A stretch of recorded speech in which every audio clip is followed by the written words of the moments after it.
He married a billionaire he barely knew. Not for love, not for money, but because she had 72 hours to save everything her family built, and he was the only person desperate enough to say yes. What started as a contract became the most dangerous decision of both their lives. If you want to see how a single father and a woman with everything to lose bet it all on a stranger, stay with me until the end. Hit that like button, drop a comment with the city you're watching from, and let me see just how far this story travels. The call came at 11:47 on a Tuesday night. Ethan Cole was sitting on the kitchen floor of his two-bedroom apartment in downtown Chicago, his back against the dishwasher, a half-eaten bowl of cereal balanced on his knee. His daughter, Lily, had been asleep for about an hour. The apartment smelled like the lavender fabric softener he always used on her sheets because she'd once told him it smelled like clouds, and he'd never had the heart to switch brands. His phone buzzed against the tile. He glanced at the screen. Unknown number. He almost let it go to voicemail. He'd been getting spam calls all week, but something made him pick up. Ethan Cole? A woman's voice. Clipped, professional, slightly breathless. Yeah, who's this? My name is Sandra Voss. I'm the executive assistant to Catherine Ellison. Ms. Ellison needs to see you tonight. Ethan set the cereal bowl on the floor. Catherine Ellison, as in Ellison Hospitality Group. That's correct? It's almost midnight. I'm aware of the time, Mr. Cole. He rubbed his eyes. Catherine Ellison was one of those names that floated around the edges of every corporate boardroom in the country. Her family's hotel empire spanned 4 continents. The kind of money that didn't just open doors, it built them. I don't do midnight consultations, Ethan said. Tell her to call my office in the morning. My assistant can set up... Mr. Cole? Sandra's voice dropped half an octave. She specifically asked for you. She said to tell you this is a monarch-level situation. Ethan went still. Monarch level. That was a term he'd coined himself years ago in a white paper he'd written for a crisis management journal. It meant the kind of corporate emergency where the entire power structure of a company could collapse within days. He'd used it maybe 3 times in his actual career. The fact that Catherine Ellison knew the term and was using it correctly told him 2 things. She'd done her homework on him, and whatever was happening was bad. Where? He asked. The Ellison Grand Penthouse Suite. There will be a car outside your building in 12 minutes. I have a daughter. She's 5. She's sleeping. A pause. Then Sandra said, Can someone stay with her? Ethan closed his eyes. His neighbor, Mrs. Huang, was a retired schoolteacher who'd watched Lily before in emergencies. She had a key. She told him once that she never slept before 2 anyway because she watched Korean dramas until her eyes gave out. Give me 15 minutes, he said. The car will wait. He hung up, stood, and looked around his kitchen. The cereal bowl on the floor, the crayon drawing Lily had taped to the fridge that morning. A purple horse with 7 legs, and a smile that took up half its face. The stack of unpaid bills on the counter that he kept meaning to sort through. Ethan Cole was 32 years old, and for the last 3 years, every decision he'd made had been filtered through one question. What does Lily need? He'd left his job at a top-tier consulting firm because the travel was eating him alive. He'd started his own practice, just him, a laptop, and a reputation for being the guy companies called when everything was falling apart. He was good at it. Good enough to keep the lights on and keep Lily in a decent school. Not good enough to stop worrying about money every single month. He knocked on Mrs. Huang's door softly. She answered in a bathrobe covered in cartoon cats, her reading glasses pushed up on her forehead. Lily's asleep, he said. Emergency work thing. I don't know how long. Mrs. Huang studied him for a moment. She had a way of looking at people that made them feel like she was reading a very honest book about them. You eat dinner? She asked. I had cereal. That's not dinner. Go. I'll sleep on your couch. Thank you. Seriously. Bring me back one of those fancy hotel chocolates, she said, and shut her door to get her things. The car was a black sedan with tinted windows. The driver didn't speak. They cut through the city toward the lakefront, and Ethan watched the buildings slide past, their windows lit up in patterns that always made him think of advent calendars. Chicago at midnight had a quality he'd never been able to name. something between loneliness and defiance. The Ellison Grand was a 42-story glass tower on Michigan Avenue. He'd been inside once, years ago, for a conference. The lobby alone had made him feel like he was wearing the wrong shoes. Tonight, the lobby was nearly empty.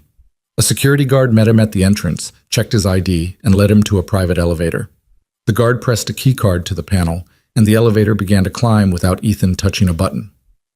42nd floor. The doors opened into a hallway that was more like a gallery, dark wood, recessed lighting, a single abstract painting on the far wall that probably cost more than his apartment.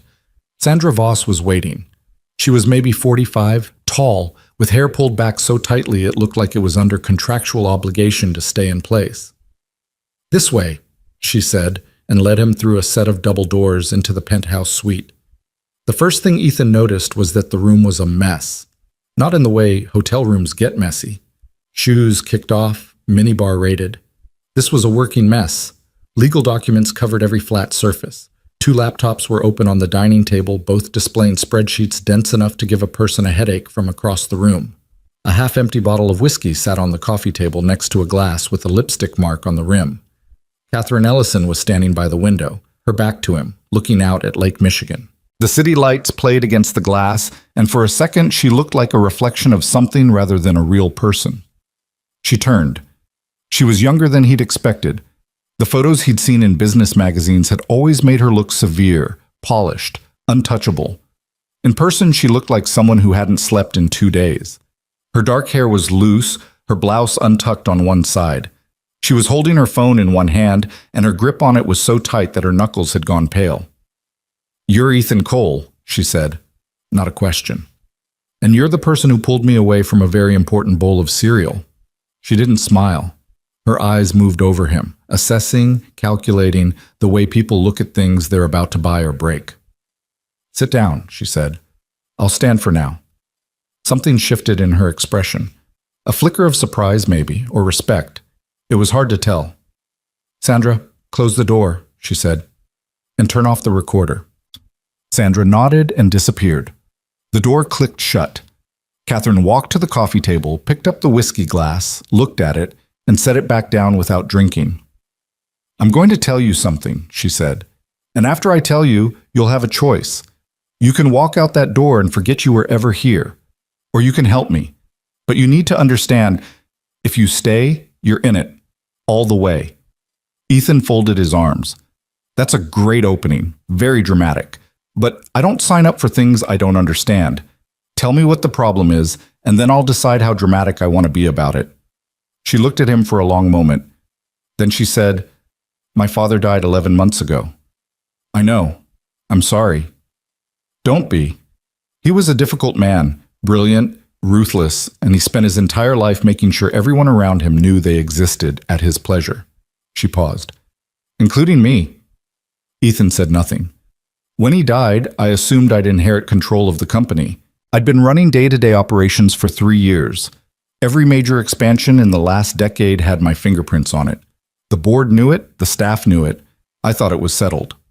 But it wasn't." Catherine reached for a folder on the coffee table. She opened it and held it out to him. "Page 4, she said. Ethan took the folder and flipped to page 4. It was a legal document. Dense, technical, the kind of language that lawyers use when they want to make sure ordinary people can't understand what's being done to them.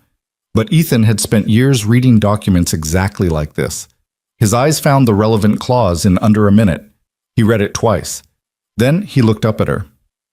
"This says you have to be legally married by the time the estate finalizes," he said, "or controlling interest passes to your cousin, Marcus Ellison."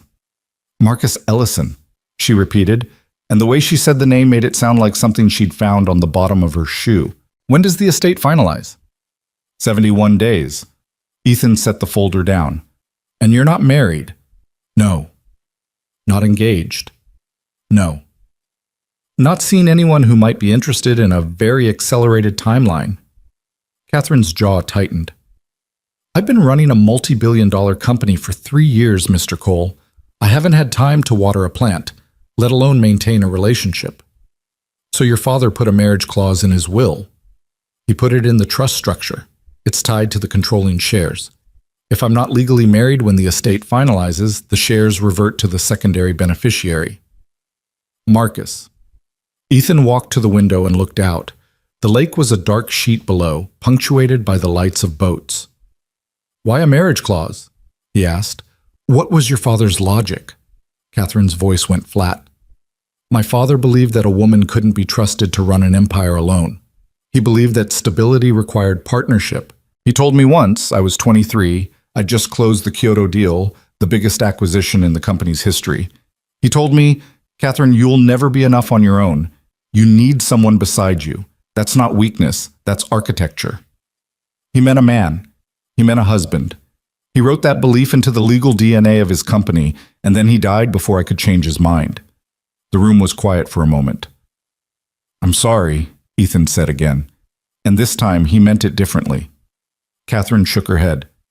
"I don't need sympathy. I need a solution. Have your lawyers looked at challenging the clause?" 3 different firms. The clause is airtight. My father hired the best estate attorneys in the country to draft it. They spent 2 years on the trust structure. Every angle has been anticipated. And Marcus, what's his play? Catherine sat down on the edge of the sofa, and for the first time, Ethan saw something crack in her composure. It was small, just a slight slump in her shoulders, a half-second where she looked less like a CEO and more like a person who was very, very tired. "Marcus has been waiting for this," she said. "He's been positioning himself for months. He's already met with 3 board members privately.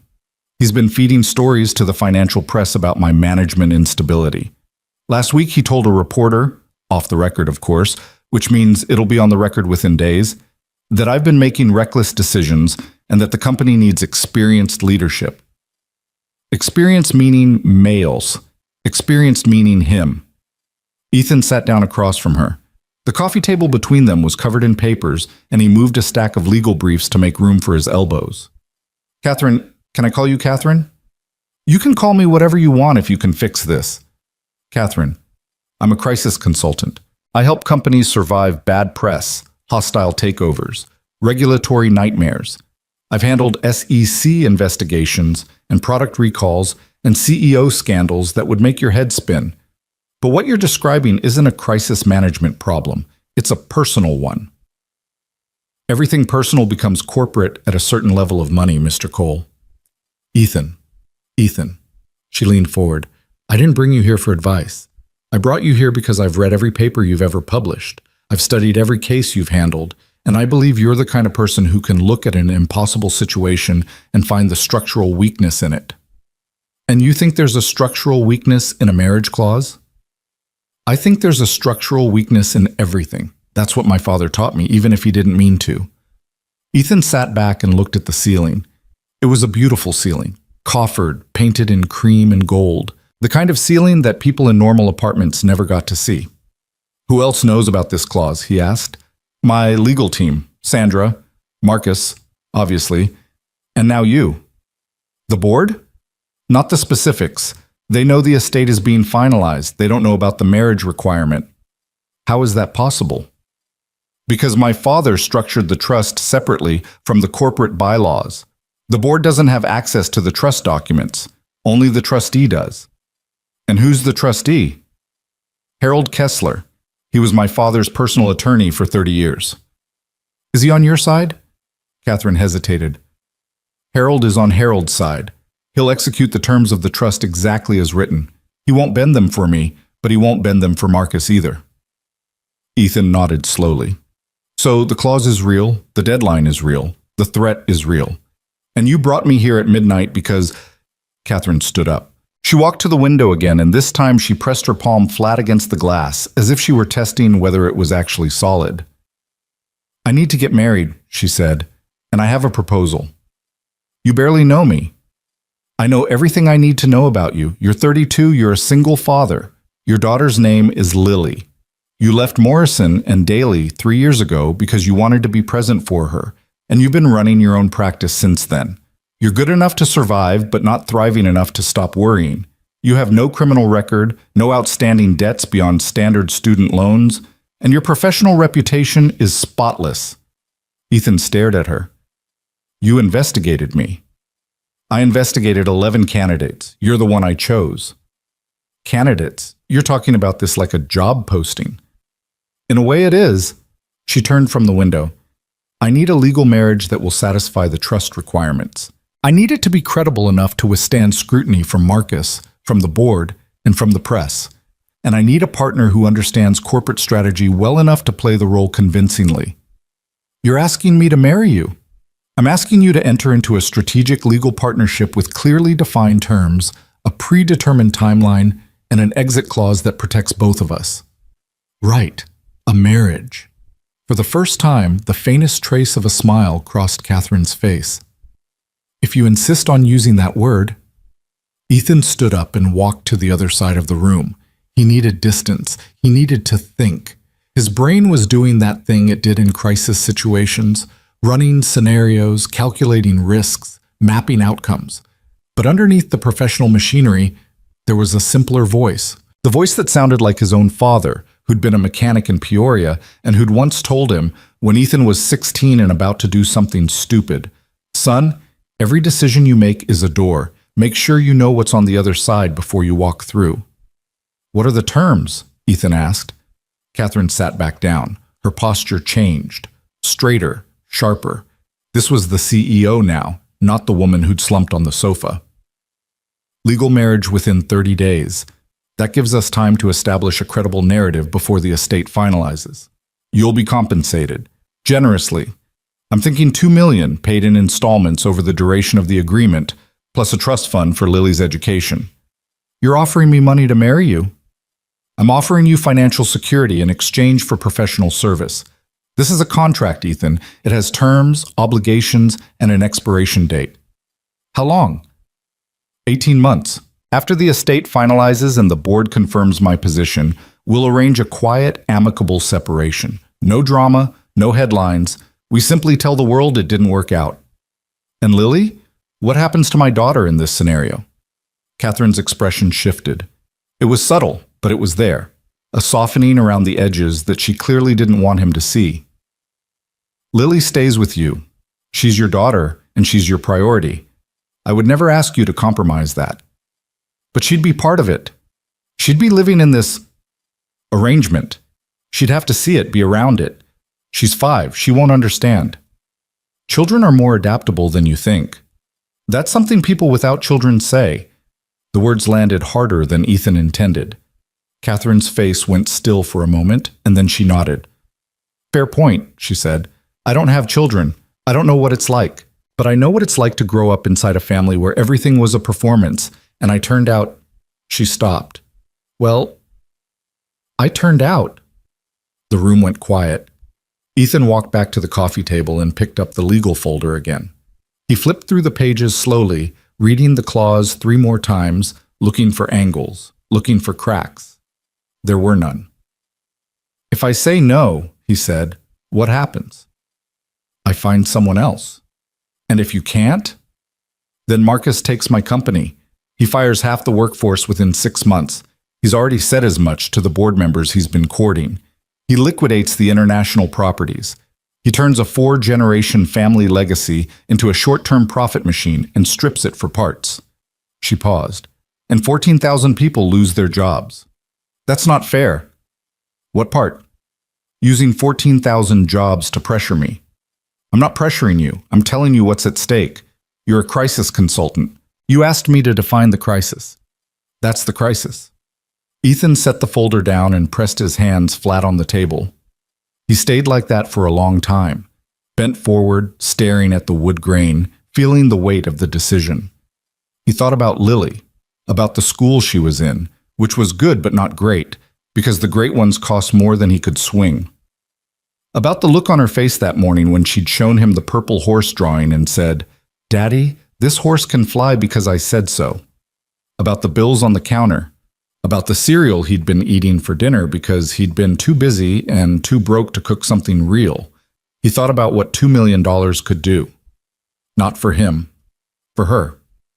And then he thought about what it would mean to stand next to a woman he barely knew and say words he'd only ever imagined saying to someone he loved. "I need conditions," he said. Catherine's eyes sharpened. "Name them." First, Lily is never used as a prop. She's not trotted out for photo ops or press events. She's my daughter, not a character in your corporate strategy. Agreed. Second, I retain full professional independence. If I see something wrong in your company, in this arrangement, in anything, I tell you. I don't sugarcoat it, and I don't play along with something I think is a bad idea. I wouldn't have chosen you if I wanted someone who played along. Third, he straightened up. This is a business arrangement, but it has to look real. That means we have to be around each other enough to be convincing. It means I need to know things about you, real things, not the press release version. And you need to know things about me. If Marcus is going to come after this, and he will, we need to be able to answer questions that only people who actually know each other can answer. Catherine was quiet for a moment. You're saying we have to actually get to know each other. I'm saying we have to be honest with each other. At least honest enough to lie convincingly to everyone else. She let out a breath that was almost a laugh. That might be the most cynically practical thing anyone has ever said to me. I'm a single dad who eats cereal for dinner and fights corporate fires for a living. Cynically practical is my whole brand. Catherine stood and extended her hand. Do we have an agreement? Ethan looked at her hand. Then he looked at her face. The exhaustion in her eyes, the tension in her jaw, the way she was standing, shoulders back, chin up, as if she could hold together the entire crumbling architecture of her life through sheer posture. He thought about his dad, about doors, about what was on the other side. He took her hand. We have an agreement. Her grip was firm and slightly cold. They shook once, and then she let go. Sandra will send you the preliminary contract tomorrow morning, she said. My legal team will finalize the terms by end of week. We need to move fast. I know. And Ethan? He was already walking toward the door. He stopped. Thank you, she said, for not making me beg. He looked back at her. I don't think you know how to beg. I don't. That's why I'm thanking you. He left. In the elevator going down, Ethan leaned against the wall and closed his eyes. His hands were shaking. He clenched them into fists, then opened them, then clenched them again. What did you just do? He asked himself. The elevator doors opened. The lobby was empty except for the security guard who nodded at him. The black sedan was waiting outside. Ethan got in and gave the driver his address. On the ride home, he stared out the window and thought about Catherine Ellison's face when she'd said the word architecture. The way she'd said it like it was both a weapon and a wound. The way her father had given her everything, talent, ambition, opportunity, and then from beyond the grave had told her it wasn't enough. He thought about his own father, who'd never had money or power or influence, who'd spent his life under cars and come home with grease under his fingernails and a bad back, and who had never once made Ethan feel like he wasn't enough. He pulled out his phone and opened his photos. The most recent one was from that morning, Lily at the kitchen table, holding up her purple horse, grinning so wide that both rows of teeth showed. I'm doing this for you, kid, he whispered. The car pulled up to his building. He went inside, thanked Mrs. Huang, who was asleep on the couch with a Korean drama frozen on the TV screen, covered her with a blanket, and stood in the doorway of Lily's room. She was sleeping on her stomach with one arm hanging off the bed, the way she always did, as if she were reaching for something in a dream. Her nightlight cast soft pink shapes on the ceiling. He watched her breathe for 3 minutes. Then he went to his own room, lay on the bed fully clothed, and stared at the ceiling. Sleep didn't come. The next morning started the way every morning started. Lily's voice. Daddy, Daddy, Daddy, I had a dream about a fish that could talk and it said my name. That's amazing, Lil. It said Lily in fish language, though, so it sounded like blub blub Lily. Fish are very talented. She climbed onto his bed and sat on his stomach. She weighed maybe 40 pounds, but she had a way of concentrating all of it into her knees. Daddy, why are your shoes on? He looked down. He was still wearing last night's shoes. I fell asleep being silly, he said. Grown-ups aren't supposed to be silly. That's a terrible rule. I'm going to file a complaint. She giggled. It was his favorite sound. Better than any music, any applause, any praise from any client. It was the sound of a person who trusted the world completely, because the world, so far, had given her enough reason to. He made her breakfast: scrambled eggs, toast, a banana cut into slices because she insisted bananas tasted better in slices, and walked her to the bus stop. Mrs. Huang appeared in the hallway as they were leaving and pressed a container of homemade dumplings into his hands. "For actual dinner," she said. "Not cereal." "You're a saint, Mrs. Huang." "I'm a woman who knows what a balanced meal looks like. There's a difference." After Lily's bus pulled away, Ethan stood on the sidewalk and checked his phone. 2 emails from Sandra Voss. The first was a calendar invitation for a meeting at the Ellison Grand at 2 p.m. The second was a preliminary contract, 47 pages, attached as a PDF. He went back to his apartment, sat at his desk, and read the entire thing. The terms were exactly as Catherine had described. Legal marriage within 30 days. Compensation of $2 million, paid quarterly. A separate education trust for Lily. $250,000, fully funded at signing. An 18-month duration with a clean dissolution process. Confidentiality provisions that would survive the agreement by 5 years. And a section, page 31, paragraph 4, that specified the physical boundaries of the arrangement. Separate living quarters within a shared residence for appearance purposes. No expectations of intimacy, no obligations beyond the professional scope of the agreement. Ethan read that section 3 times. It was all there. Clean, structured, designed to protect both parties. Catherine's legal team knew what they were doing, but reading it, seeing his name typed out in legal language next to words like spouse and matrimonial obligation, made something twist in his gut. Not fear exactly, more like the feeling of standing at the edge of a very high place and realizing you'd already decided to jump. He closed the PDF and called his own lawyer, David Park. David was a guy he'd known since law school, or rather, since Ethan had dropped out of law school and David had stayed. They'd been friends ever since, connected by the kind of bond that forms between people who take different paths from the same starting point. "David, I need you to look at something." "Good morning to you too." "I'm going to send you a contract. It's unusual." "How unusual?" "Marriage to a billionaire, unusual." Silence. Then David said, "Ethan, what did you do?" "Nothing yet. That's why I need a lawyer." He sent the contract and spent the rest of the morning trying to work on his other cases. He had 3 active clients: a mid-sized tech company dealing with a data breach, a restaurant chain facing a food safety lawsuit, and a nonprofit whose founder had been caught embezzling. Normal crises, the kind he could handle in his sleep. But he couldn't focus. His mind kept circling back to Catherine's face in the penthouse, the controlled desperation in her voice, the way she'd said architecture, like it was a word her father had carved into her bones. At 1:30, he put on a clean shirt, checked himself in the bathroom mirror, and decided he looked like a man who was about to make either the smartest or the most catastrophic decision of his life. "Both," he said to his reflection. "It's probably both." The meeting at the Ellison Grand was in a private conference room on the 38th floor.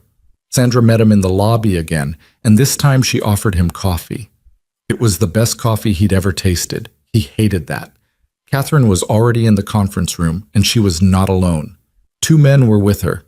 The first was tall, lean, and gray-haired, wearing a suit that probably cost more than Ethan's car. That would be Harold Kessler, the trustee. The second was younger, early 30s, with sharp features and a tan that looked like it had been purchased at a resort. He was standing by the window with his hands in his pockets, smiling in a way that didn't reach his eyes. Marcus Ellison. "Ah," Marcus said, looking at Ethan, "this must be the consultant." "Mr. Cole," Catherine said, her voice professionally neutral. "Thank you for coming. We're having a brief meeting about the estate timeline. I wanted you here as my strategic advisor." Ethan understood immediately. She hadn't told Marcus about the plan. This was a cover. A way to introduce Ethan into the orbit without revealing his actual role. Smart. "Happy to be here," Ethan said, shaking Harold Kessler's hand. Marcus extended his own hand. His grip was performatively firm, the kind of handshake that was less a greeting and more a contest. "Crisis consultant," Marcus said, looking Ethan up and down. "Must be exciting work. Cleaning up other people's messes." "Someone has to," Ethan said evenly. Harold Kessler cleared his throat.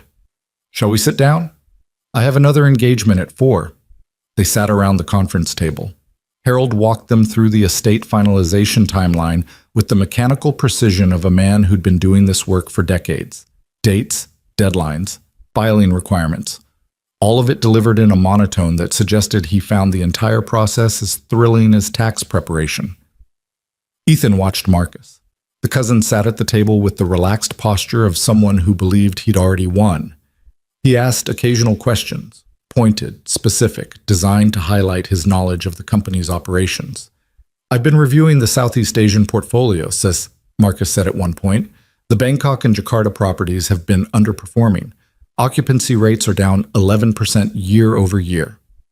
Occupancy rates are down across the luxury segment in Southeast Asia, Catherine said. That's an industry trend, not a management failure. Trends can be managed. That's the point of leadership. I'm glad you have such strong opinions about leadership, Marcus. You should write a book. I might, after I have more hands-on experience. The subtext was so thick you could have cut it with a butter knife. Marcus was already positioning himself as the competent alternative. Catherine was fighting to keep her composure. Harold was examining his pen as if it were the most fascinating object in the room. After the meeting, Marcus shook everyone's hand again. He seemed like the type who never missed an opportunity to establish physical dominance, and left with a casual, "See you at the finalization, Catherine." When the door closed behind him, Catherine's professional mask dropped. Not completely. She wasn't the type to fully let go in front of anyone, but enough that Ethan could see the strain underneath. "That was fun," she said. "He's confident," Ethan said. "He's arrogant. There's a difference. Confident people don't need to announce it in every sentence." Harold Kessler stood up and buttoned his jacket. "Catherine, I want to be clear about something. My role is to execute the terms of the trust as your father intended. Whatever decisions you make between now and the finalization, they need to be legally sound. I won't protect you from consequences, and I won't protect Marcus either." "I know, Harold." "Good." He nodded to Ethan. "Mr. Cole." Then he was gone. Catherine and Ethan were alone in the conference room. The city sprawled below them through the floor-to-ceiling windows. The afternoon light cut sharp angles across the table. "He suspects something," Catherine said, meaning Marcus. "Not yet, but he will. A man like that, he's watching. He's got people watching. The minute you and I are seen together more than once, he'll start asking questions. Then we need to build the story before he can write his own version." Ethan nodded. "I had my lawyer look at the contract. He has some questions. I'd be worried if he didn't. He wants to add a clause about Lily, specifically that she is never to be named in any public-facing document related to the arrangement. No press mentions, no social media, nothing. Done?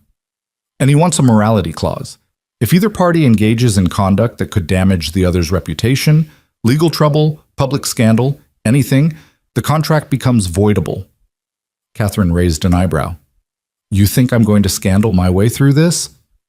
"I think we're both about to do something that could look very bad if it's not managed perfectly. The morality clause protects us both." She considered this. "Fine. Anything else?" Ethan pulled out a chair and sat across from her. "Yeah, one more thing." "What?"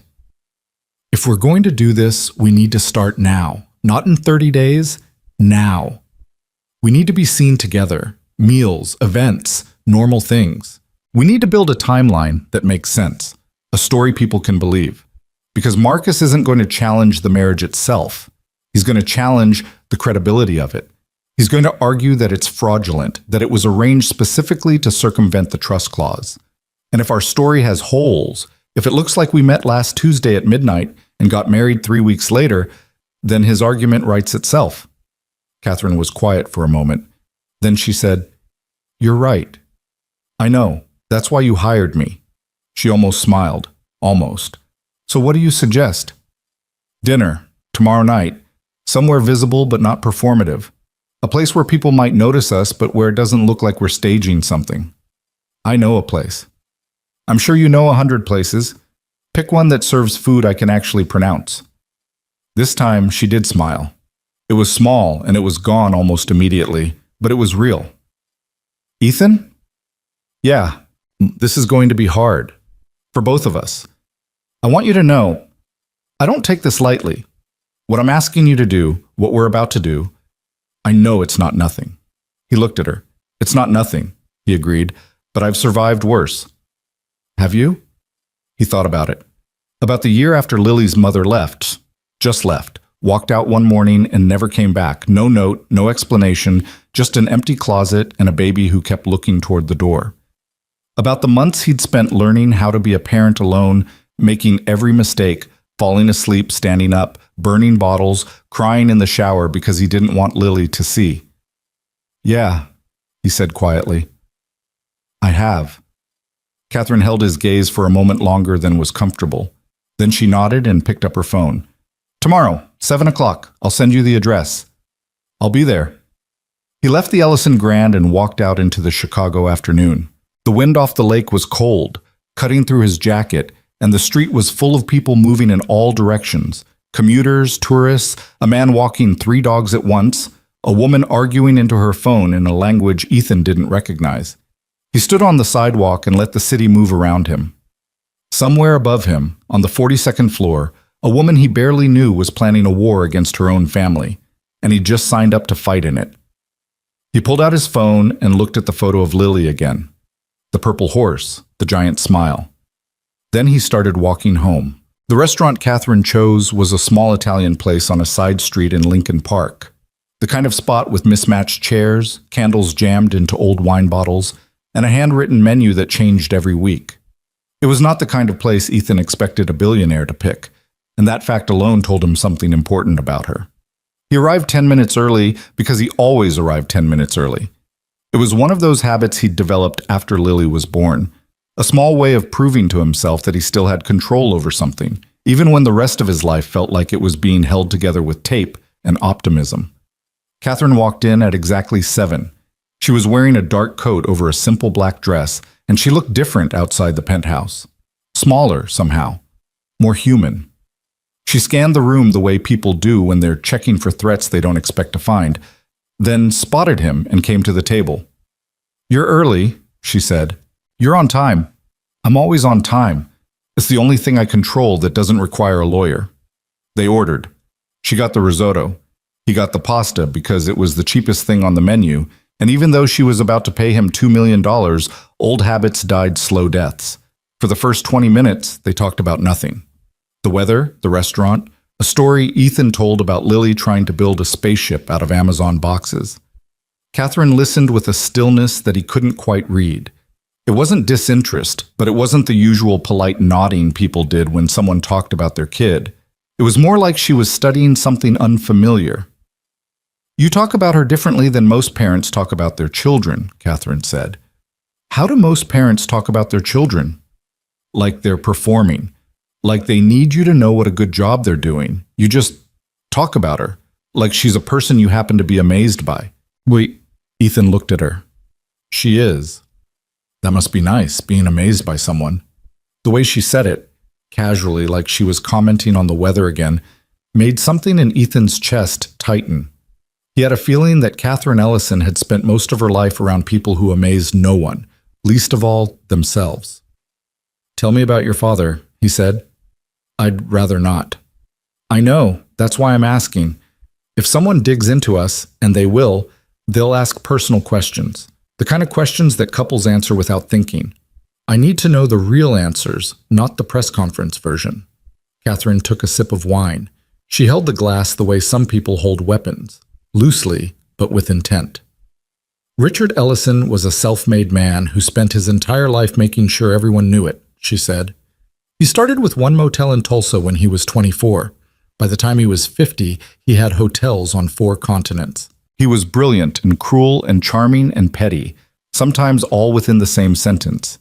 He used to say that kindness was a luxury the successful couldn't afford. Do you believe that? Some days. And the marriage clause. Catherine set the glass down. My mother died when I was 12. After that, my father became obsessed with legacy. Not just the company, the idea of the family. He wanted grandchildren. He wanted a dynasty. He told me once that a company without a family behind it was just a machine, and machines break down. He believed, really, deeply believed, that a woman running things alone would be perceived as vulnerable, that the market, the board, the competitors would all smell blood. Was he wrong? That's the worst part. He wasn't entirely wrong. The perception is real. I've fought it my whole career. Every board meeting, every investor call, every handshake. There's always someone in the room calculating whether I'm tough enough, stable enough, permanent enough. And the marriage clause was my father's way of solving that problem.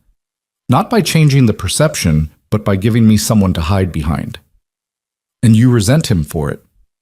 I resent him for being right about the problem and wrong about the solution. Their food arrived. The risotto looked perfect. Ethan's pasta was decent, maybe a 7 out of 10.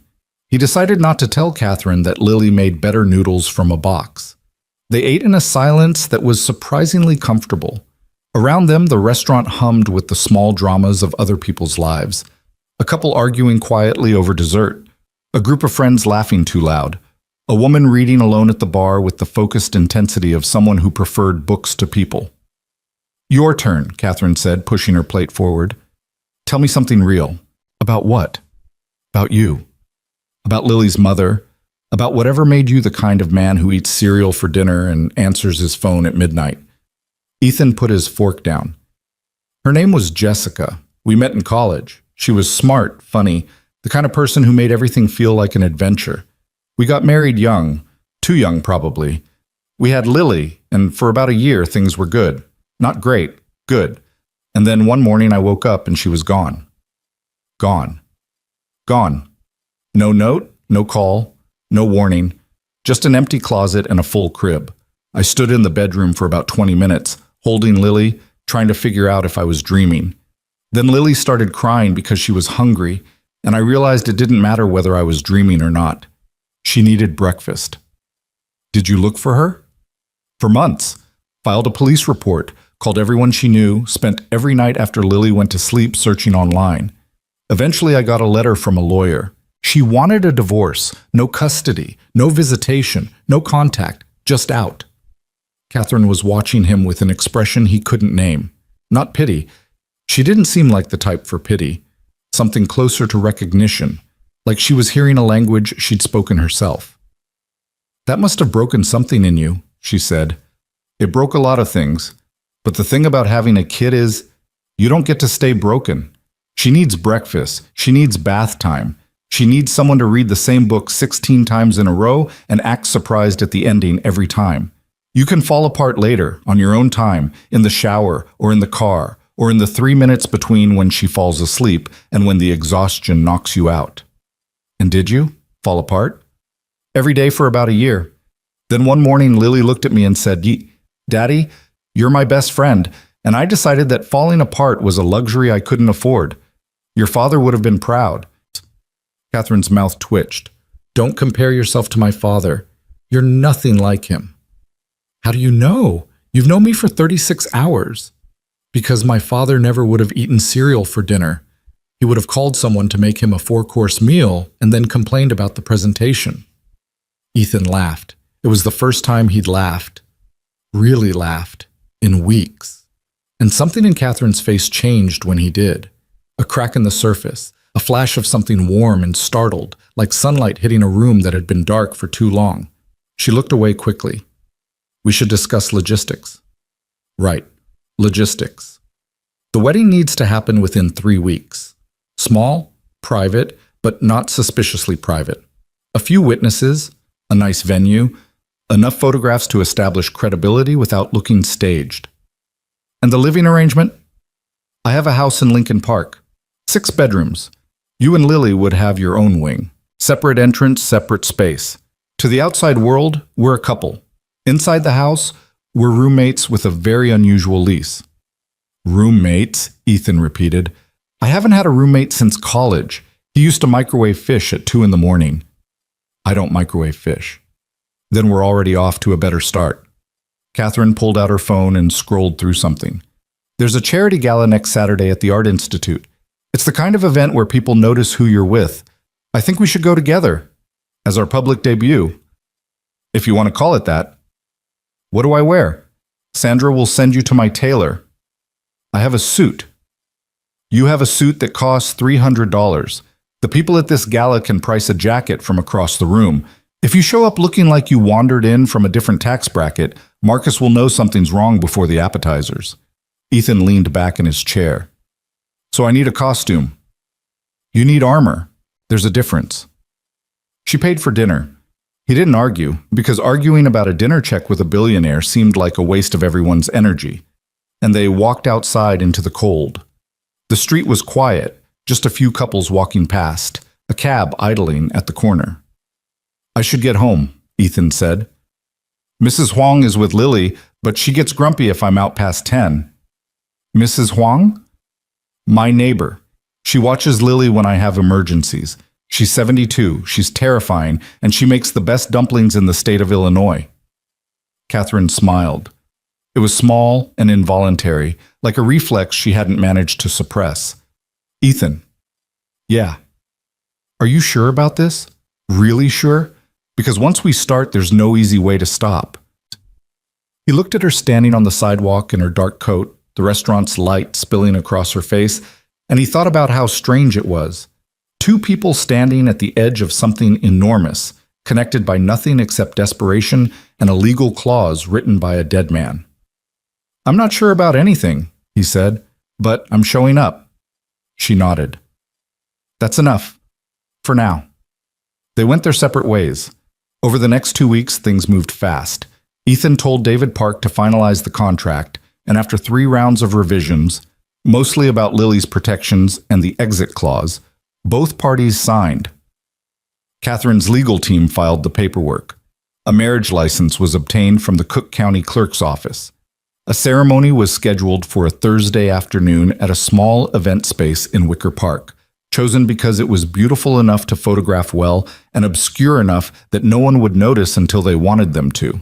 During those 2 weeks, Ethan and Catherine saw each other almost every day.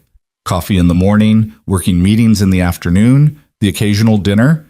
They were building the story, layering it with details, habits, small touches that would make it feel lived in. He learned that she took her coffee black, but added sugar when she thought no one was looking. She learned that he always checked his phone at 3:15, because that was when Lily's bus arrived at the after-school program and the counselor sent a confirmation text. They talked about their lives, not in long confessional monologues, but in the small, disjointed way that people actually get to know each other, through interruptions, tangents, half-finished thoughts. She told him about the summer she'd spent in Tokyo when she was 19, working at one of her father's hotels as a front desk clerk because he'd insisted she learn the business from the ground up. He told her about this time Lily had put a goldfish in his coffee mug because she thought it needed a warmer home. They argued, too, about the gala. Ethan thought she was overthinking the guest list. Catherine thought he was underthinking the optics. About Marcus. Ethan wanted to approach him directly. Catherine insisted that direct confrontation would only accelerate his timeline. About the house, Ethan visited the Lincoln Park property and found it absurdly large, the kind of place where you could lose a small child for hours. Lily will need a GPS tracker, he said, standing in the foyer. It's not that big. Catherine, this foyer has an echo. It's a well-designed space. It's a well-designed cathedral. But they made it work. Ethan moved Lily's things into the east wing over a weekend, setting up her room with her own furniture, her own books, her own nightlight. He put the purple horse drawing on the wall next to her bed. Lily walked into the new room, looked around and said, Daddy, this room is the same size as our whole apartment. I know, Lil. Can I roller skate inside? Absolutely not. What about just in the hallway? We'll negotiate. The wedding was small and efficient and strange. Sandra was a witness. David Park was a witness. The officiant was a retired judge Catherine had known for years. Ethan wore the suit Sandra's tailor had made for him. Dark blue, perfectly fitted, the kind of suit that made him look like a different version of himself. Catherine wore a simple cream dress and no jewelry except a pair of pearl earrings that had been her mother's.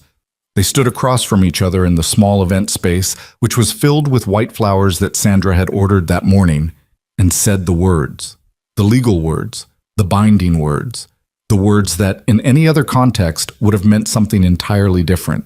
When the officiant said, "You may kiss the bride," there was a beat of silence. Ethan and Catherine looked at each other, and in that look was everything they hadn't said. The absurdity, the gravity, the terrifying gamble of what they were doing.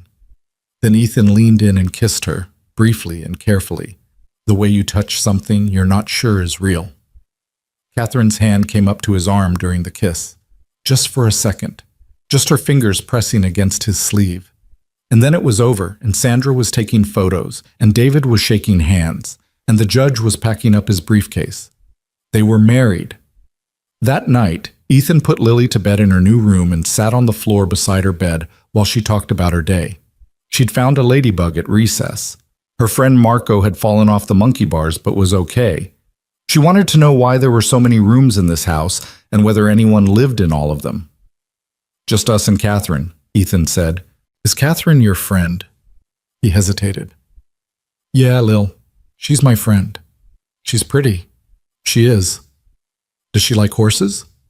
"I don't know. You should ask her." "Okay. Good night, Daddy." "Good night, kiddo." He kissed her forehead and turned off the light, leaving the nightlight glowing pink. Then he walked downstairs to the living room where Catherine was sitting on the sofa with her laptop, her shoes kicked off, her feet tucked under her. "She's asleep?" Catherine asked without looking up. "She wants to know if you like horses." "Horses?" "She's 5. Horses are her whole personality right now." Catherine closed her laptop. "I rode when I was younger. My father had horses at our place in Connecticut. I was decent at it, not great. I fell off a lot." Lily would love that story. "The falling part?" "Especially the falling part. She's very pro-falling. She thinks it's the funniest thing that can happen to a person." Catherine looked at him across the living room. This enormous room in this enormous house where they were now legally, officially, absurdly married, and something passed between them. Not attraction, not exactly. Something more like the cautious awareness that happens when two people realize they might actually be able to stand each other. "The gala is Saturday," she said. "Sandra's arranged a car for 7. We'll arrive together, stay for 2 hours minimum, be seen by the right people, and leave." "And Marcus?" "He'll be there. He always is. He treats these events like campaign stops." "Should I be worried?" "About Marcus? He's a predator, Ethan. Predators are predictable. They go after weakness. Our job is to make sure he doesn't find any." Ethan sat down in the chair across from her. "And what if he finds out the truth?" "Then we handle it. That's what you do, isn't it? Handle things?" "Usually the things I handle don't involve my name on a marriage certificate." Catherine picked up her laptop again. "Welcome to the big leagues." He went upstairs to his own room, the east wing, 3 doors down from Lily's, and lay on a bed that was too soft and too large and too quiet. Through the wall, he could hear the faint hum of the house's systems. Heating, ventilation, the mechanical breathing of a home that cost more than most people would earn in 10 lifetimes. He closed his eyes and thought about what he'd done. Married a woman he'd known for 2 weeks. Moved his daughter into a stranger's house. Attached his name, his reputation, his entire life to a plan that depended on convincing the world that a lie was the truth. And somewhere in the back of his mind, a small voice, the voice that sounded like his father, like Peoria, like Greece and honesty, said, You better know what you're doing, son." He didn't, not really, but the contract was signed, the papers were filed, and the gala was in 4 days. There was no going back now. The gala was everything Ethan expected and nothing he was ready for. The Art Institute glowed against the night sky like something out of a film. The kind of building that reminded you, every time you stood in front of it, that some people lived in a completely different version of the world. Spotlights swept across the facade. Town cars lined up along Michigan Avenue, discharging men and women dressed in fabrics that probably had their own insurance policies. Photographers clustered near the entrance, their flashes popping like small controlled explosions every time someone worth knowing stepped onto the carpet. Ethan adjusted his cufflinks in the back seat of the car. His hands were steady, but his stomach wasn't. "Stop fidgeting," Catherine said beside him. "I'm not fidgeting. I'm adjusting." "You've adjusted those cufflinks 4 times since we left the house. They're new. I'm not used to wearing things that cost more than my rent." Catherine turned to look at him. She was wearing a deep emerald dress, simple in cut but devastating in effect. Her hair was pulled back, and the pearl earrings, her mother's, caught the light from the street. "You look fine," she said. "Fine." "Good, you look good. Is that what you need to hear?" "I need to hear that there's an open bar." "There are 3 open bars." "Then I'll survive." The car stopped. The door opened. The night rushed in. Cold air, camera clicks, the murmur of a crowd that existed in a permanent state of curated elegance. Catherine stepped out first. Ethan followed. He offered his arm because that's what the script called for, and she took it with the practiced ease of someone who'd been navigating these events since she was old enough to wear heels. They walked toward the entrance together, and Ethan felt the weight of 100 small assessments, eyes scanning them, calculating, categorizing. Who is he? Where did he come from? Is he someone? "Smile," Catherine murmured. "I am smiling." "You are grimacing. There's a difference." They entered the main hall, and Ethan's breath caught despite himself. The space had been transformed. Tables draped in white, centerpieces that looked like miniature gardens, a string quartet playing something he almost recognized in the far corner. Crystal chandeliers threw fractured light across the ceiling like frozen rain. The room was already half full, and the sound of it, the collective hum of 300 people engaged in the performance of wealth, was louder than Ethan had anticipated. Sandra appeared almost immediately, materializing from the crowd like she'd been standing there all along. "Table 12, she said. "You're seated with the Bergmans, the Okafor Smiths, and David Liu from the Tribune." "A reporter?" Ethan said. "Features, not hard news. He's covering the gala for the lifestyle section. He'll ask easy questions. Be charming." "I'm always charming." Sandra gave him a look that suggested she had a very different definition of always. Catherine guided him through the room, introducing him to people whose names he forgot almost instantly, not because he didn't care, but because there were too many, and each introduction came with its own set of invisible rules. The handshake duration, the eye contact calibration, the precise angle of the smile. These people communicated in a language built entirely on subtext, and Ethan felt like a man who'd learned the vocabulary but not the grammar. But he watched Catherine, and he learned. She moved through the room the way water moves through rock, finding every gap, filling every space, never forcing anything. She laughed at the right moments, asked the right questions, touched the right arms. She introduced Ethan as "my husband," with a casualness that made it sound like the most natural sentence in the world. And every time she said it, something small and strange happened in Ethan's chest. They were 20 minutes in when Marcus arrived. He came through the main entrance with a woman on his arm. Tall, blonde, striking in that symmetrical way that looked more manufactured than born. Marcus was wearing a tuxedo that fit him like a second skin, and his smile was wide and predatory. He worked the room in the opposite direction from Catherine, shaking hands, clapping shoulders, leaning in to whisper things that made people laugh. "He's good at this," Ethan said quietly. "He should be. He's been rehearsing his entire life." "So have you." Catherine glanced at him. "The difference is, I also do the work." At dinner, the conversation around the table was carefully choreographed small talk. Renovations, travel, someone's daughter getting into a school that apparently only accepted the children of minor deities. David Liu, the reporter, asked Ethan and Catherine how they'd met, and Ethan delivered the story they'd rehearsed.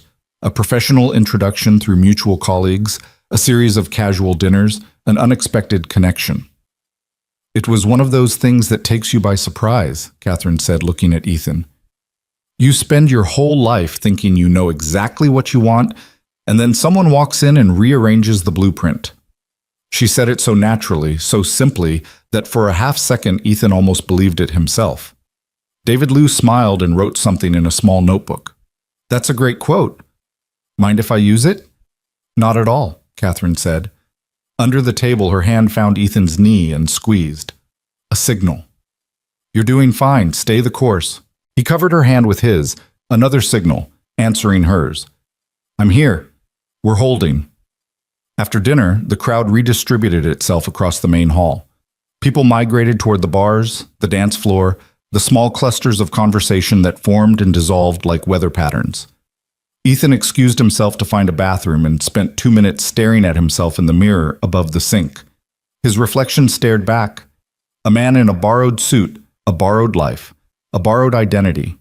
The same face Lily looked at every morning, the same hands that made her breakfast and tied her shoes. But here, in this marble bathroom with gold fixtures and towels that were softer than his pillows at home, that face looked like it belonged to someone else. "Get it together," he told himself. He dried his hands and walked back into the hall. He was halfway to Catherine when a hand landed on his shoulder. Marcus Ellison. "Ethan, we haven't had a chance to talk tonight."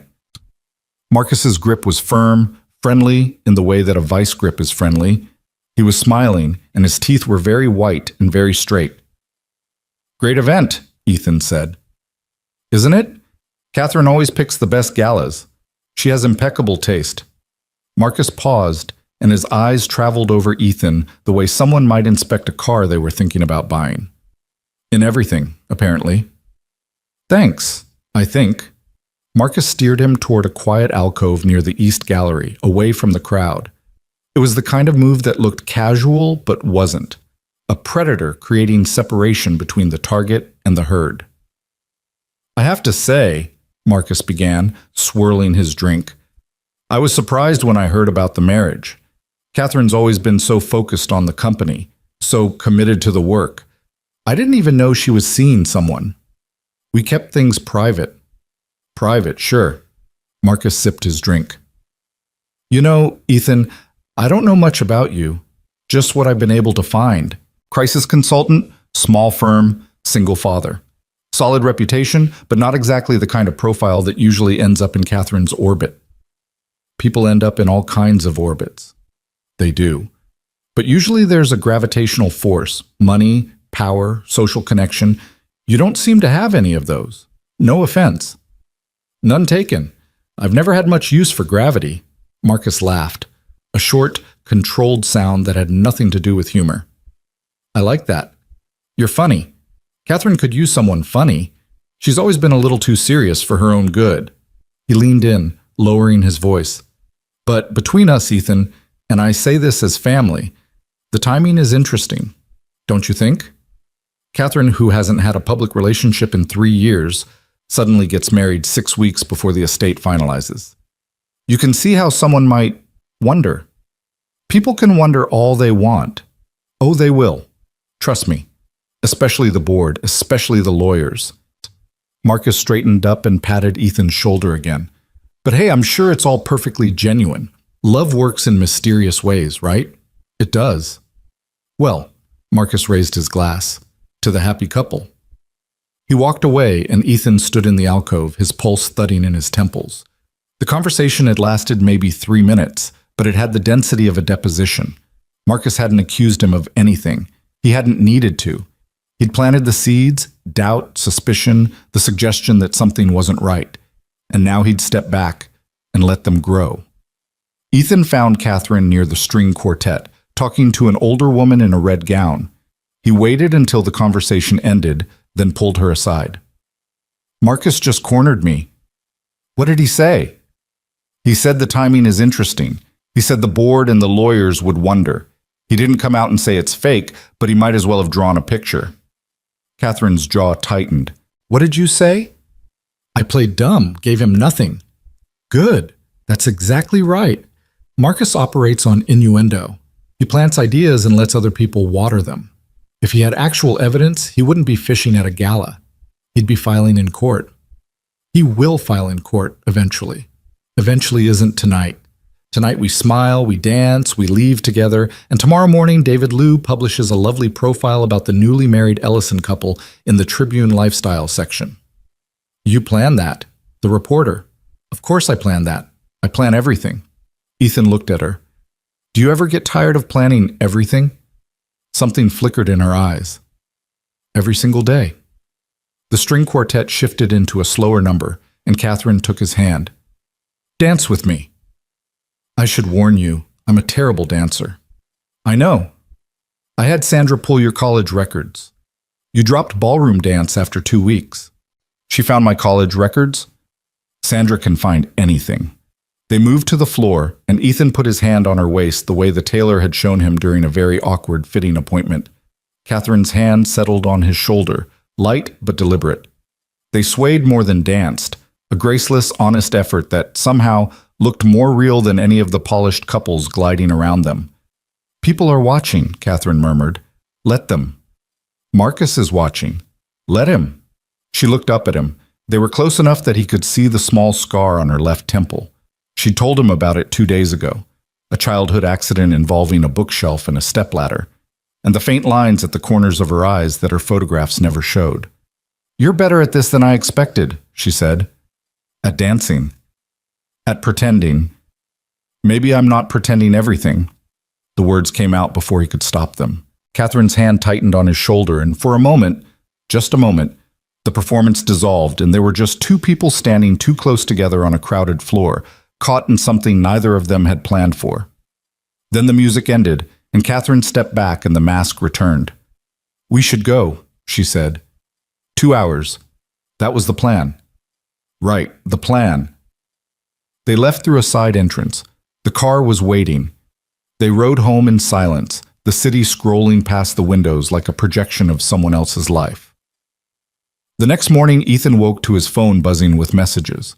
David Liu's piece had been published in the Tribune's online edition.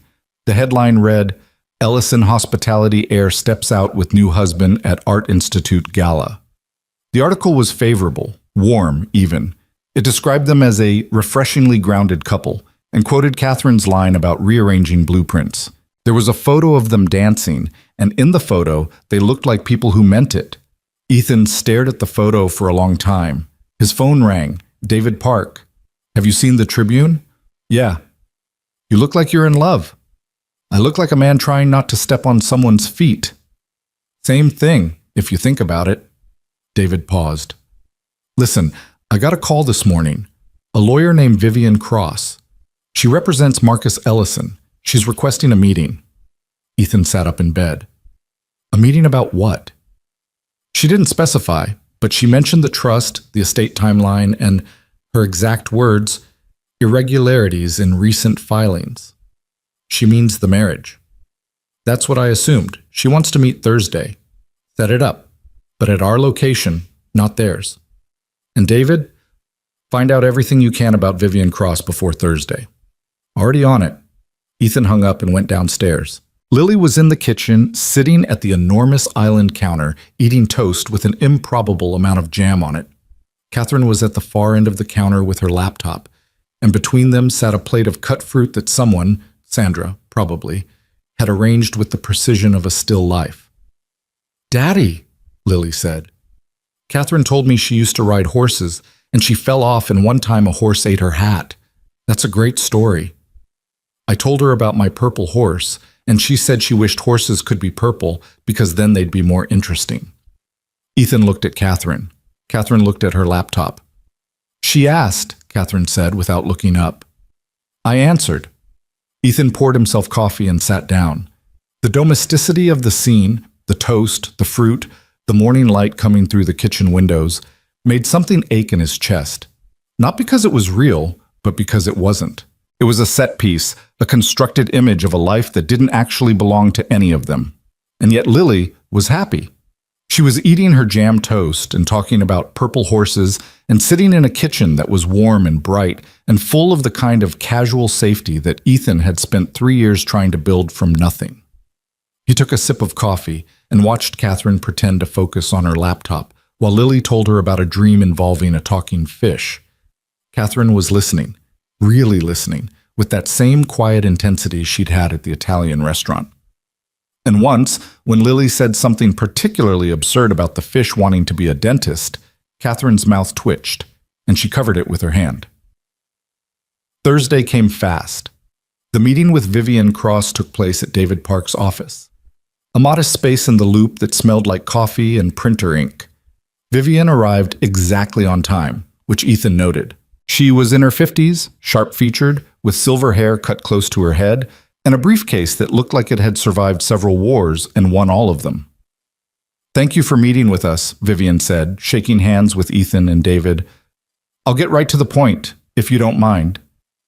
Please, David said. My client, Marcus Ellison, has concerns about the recent marriage between Catherine Ellison and Mr. Cole. Specifically, he believes the marriage was entered into primarily to satisfy the trust clause requiring Ms. Ellison to be legally married before the estate finalization.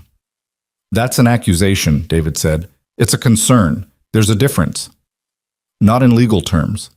Vivian opened her briefcase and produced a thin folder. The marriage took place 23 days after Mr. Cole and Ms. Ellison's first documented meeting. There is no evidence of a prior relationship, no social media history, no mutual connections, no shared events. The timeline candidly strains credibility. Ethan kept his face neutral. Catherine and I met through professional channels. Not everything is documented on Instagram. Of course not. But my client has a legitimate interest in the integrity of the trust process. If the marriage is genuine, then there's no issue. But if it was arranged specifically to circumvent the trust clause, that constitutes fraud. It's not fraud, David said. Then you won't mind providing evidence that the relationship predates the marriage. Communication records, witness statements, anything that establishes a genuine connection. David looked at Ethan. Ethan looked at Vivian. We'll take that under advisement, Ethan said. Please do. My client intends to raise these concerns formally at the board meeting next month. He wants the board to review the marriage before the estate finalizes. The board doesn't have jurisdiction over personal matters, David said. No, but they have jurisdiction over governance. And if they determine that the trust clause was satisfied through fraudulent means, they can vote to invalidate the transfer of shares. The meeting ended 10 minutes later. Vivian shook hands again, crisp, professional, no warmth, and left. David sat back in his chair and rubbed his face. She's good. She's terrifying. Same thing. Ethan, listen. She's right about the timeline. 23 days is thin. If Marcus pushes this at the board meeting and the board votes to investigate, we're going to need more than a rehearsed story and a nice photo from the Tribune. What do we need? Proof. Real proof that this isn't what it looks like. Ethan stared at the wall behind David's desk. There was a framed law degree and a photo of David's kids at a baseball game. Normal things. The props of a normal life. The problem, Ethan said slowly, is that it is what it looks like. I know. So we need to make it look like something else. That's the polite way of putting it. Ethan stood up and walked to the window. Below, the city churned. Traffic, pedestrians, the endless machinery of ordinary life. Somewhere out there, Marcus Ellison was sitting in a room, planning his next move, calculating the exact amount of pressure needed to crack the whole thing open. Set up a meeting with Catherine, Ethan said. Tonight. We need to prepare for the board meeting. And David, I need you to pull every precedent you can find on trust clause challenges. Every case, every ruling, every dissent. I want to know every way this can go wrong before Marcus does. That's a lot of cases. Then start reading. Ethan left the office and stepped onto the sidewalk. The wind was sharp and it smelled like rain. He pulled his coat tighter and started walking, faster than he needed to, as if speed could outrun the feeling settling in his gut. Marcus was coming. Not eventually. Now. And the only thing standing between Catherine's empire and its destruction was a story that wasn't true, told by two people who were just beginning to wonder if it should be. Catherine didn't say anything for a long time after Ethan told her about the meeting with Vivian Cross. They were in the study of the Lincoln Park House, a room lined with bookshelves that Catherine's father had filled with leather-bound volumes he'd never read, because Richard Ellison believed that the appearance of intellectualism was as valuable as the real thing.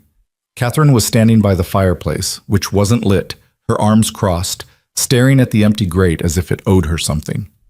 She used the word fraud, Catherine finally said. She did. And Marcus is bringing this to the board. Next month, formally. Catherine uncrossed her arms and pressed both palms flat against the mantel. How many board members does he need? Simple majority, 7 out of 12. If he convinces 7 members that the marriage is fraudulent, they can vote to investigate. And if the investigation finds what he wants it to find, they can block the share transfer. He doesn't have 7. Are you sure about that? Catherine turned around. Her face was controlled, but her eyes were doing something different, running calculations, measuring distances, the way they always did when she was under pressure. I have 6 board members who are loyal to me, definitively loyal. They've been with the company since my father's time, and they've watched me run operations for 3 years. They know what I'm capable of. And the other 6? 3 are neutral. They'll go wherever the wind blows. 2 are sympathetic to Marcus. He's been cultivating them for months, dinners, golf, the whole performance. And one, she paused. One is Eleanor Vance. Who's Eleanor Vance? She was my father's oldest friend. She's been on the board for 22 years. She's 81, she's sharp as a scalpel, and she has never once told me what she's thinking. So she's the swing vote. She's the entire game. If Eleanor sides with me, the neutrals follow. If she sides with Marcus, I lose at least 2 of my loyalists who won't want to be on the wrong side of history. Ethan sat down on the sofa and leaned forward, elbows on his knees. Then we need to talk to Eleanor. You don't talk to Eleanor. Eleanor talks to you when and if she feels like it. She once made my father wait 3 weeks for a phone call because he'd interrupted her during a Verdi opera. I already like her. Everyone likes her. That's what makes her dangerous. Ethan pulled out his phone and opened the calendar. The board meeting is in 19 days. Between now and then, Marcus is going to do 3 things. First, he's going to build his case, documentation, timeline analysis, anything that makes our marriage look manufactured. Second, he's going to lobby the neutral board members. Private meetings, off-the-record conversations, favors. Third, and this is the one I'm worried about, he's going to go public. Public how? Press. Not the lifestyle section. Business press. Financial journalists who cover corporate governance. He'll leak the fraud theory, not as a claim but as a question. Sources close to the family have raised concerns. That kind of thing. He won't put his name on it, but the story will run, and once it runs, the board can't ignore it. Catherine sat down across from him. So what do? We do what I do for every client. We get ahead of it. We control the narrative before Marcus does, and we give the board a reason to believe in us that's stronger than the reason Marcus gives them to doubt us. And how exactly do we do that when the marriage is... She stopped herself, looked at the door, even though it was closed, lowered her voice. When the marriage is exactly what Marcus says it is. Ethan met her eyes. We make it real. It is real. Legally. I don't mean legally, I mean visibly, substantively, undeniably real. We've been treating this like a performance with an audience. But Marcus's attack isn't about what people see. It's about what they feel. If the board sits in that room and looks at us and feels, in their gut, not in their heads, that we're genuine, Marcus loses. Because no amount of timeline analysis can compete with conviction. You're saying we need to be more convincing. I'm saying we need to stop being convincing and start being honest. Catherine stared at him. That's a contradiction. No, it's not. The best way to lie is to find the truth inside the lie and lead with that. And what truth is inside this particular lie? Ethan held her gaze. That we actually like each other. That spending time together isn't the chore we expected it to be. That your daughter. That Lily thinks you're interesting, which is the highest compliment a 5-year-old can give. That we argue about stupid things and agree on important things, and that somewhere between the contract negotiations and the dance floor, something happened that neither of us planned for. The room was very quiet. Catherine looked away first. She picked up a pen from the side table and turned it between her fingers. A nervous habit Ethan had noticed in the second week, the way she handled small objects when she was processing something she didn't want to say out loud. You're good at this, she said, making things sound true. Maybe they are true. Ethan. Catherine. We can't afford to confuse the strategy with the situation. I'm not confusing anything. I'm telling you that the best defense we have against Marcus isn't a legal argument or a media strategy. It's the fact that we actually work. Together. In a way that neither of us expected. And if we lean into that, if we stop treating this like a business arrangement and start treating it like a partnership, the board will see it, and Marcus won't be able to touch it. Catherine set the pen down. She was quiet for a long time, long enough that Ethan could hear the house settling around them, the small sounds of a building adjusting itself to the cold. Okay, she said. Okay? Okay. We do it your way. But I need you to understand something. She stood up and walked to the window. The streetlights outside cast long shadows through the glass. My entire life I've been performing for people. For my father, for the board, for the press, for every man who looked at me and saw either a threat or an opportunity. I don't know how to stop performing. It's the only mode I have. That's not true. How would you know? Because I've seen you with Lily, the horse story, the fish dentist conversation. The way you looked at her when she was telling you about her friend Marco's monkey bar incident. You weren't performing, you were just there. Catherine's reflection in the window was harder to read than her actual face. She's easy. Children are easy. They don't have agendas. Neither do I. She turned back to him. There was something raw in her expression now, unguarded, almost frightened, as if the prospect of being genuine was more terrifying than any corporate battle Marcus could throw at her. I'll try, she said. I'm not promising I'll be good at it. You don't have to be good at it. You just have to be real. Real. She said the word like she was trying it on for the first time. That's a very strange thing to ask of someone you married under contract. We're a very strange situation. Over the next 2 weeks, something shifted. It wasn't dramatic. There was no single moment where everything changed. It was more like the slow turning of a season, barely noticeable day to day, but undeniable when you looked back. Ethan and Catherine started eating dinner together. Not the strategic dinners at expensive restaurants, but actual dinners, at the kitchen island, with Lily between them. The kind of meals where someone spilled something and someone else laughed and no one was dressed for a photograph. Catherine, who had never cooked a meal in her life, attempted to make spaghetti one evening and produce something that looked like a crime scene. Lily declared it the best spaghetti ever, out of either genuine enthusiasm or 5-year-old diplomacy, and Ethan ate the entire plate without complaint, though his eyes watered. You're being polite, Catherine said. I'm being supportive.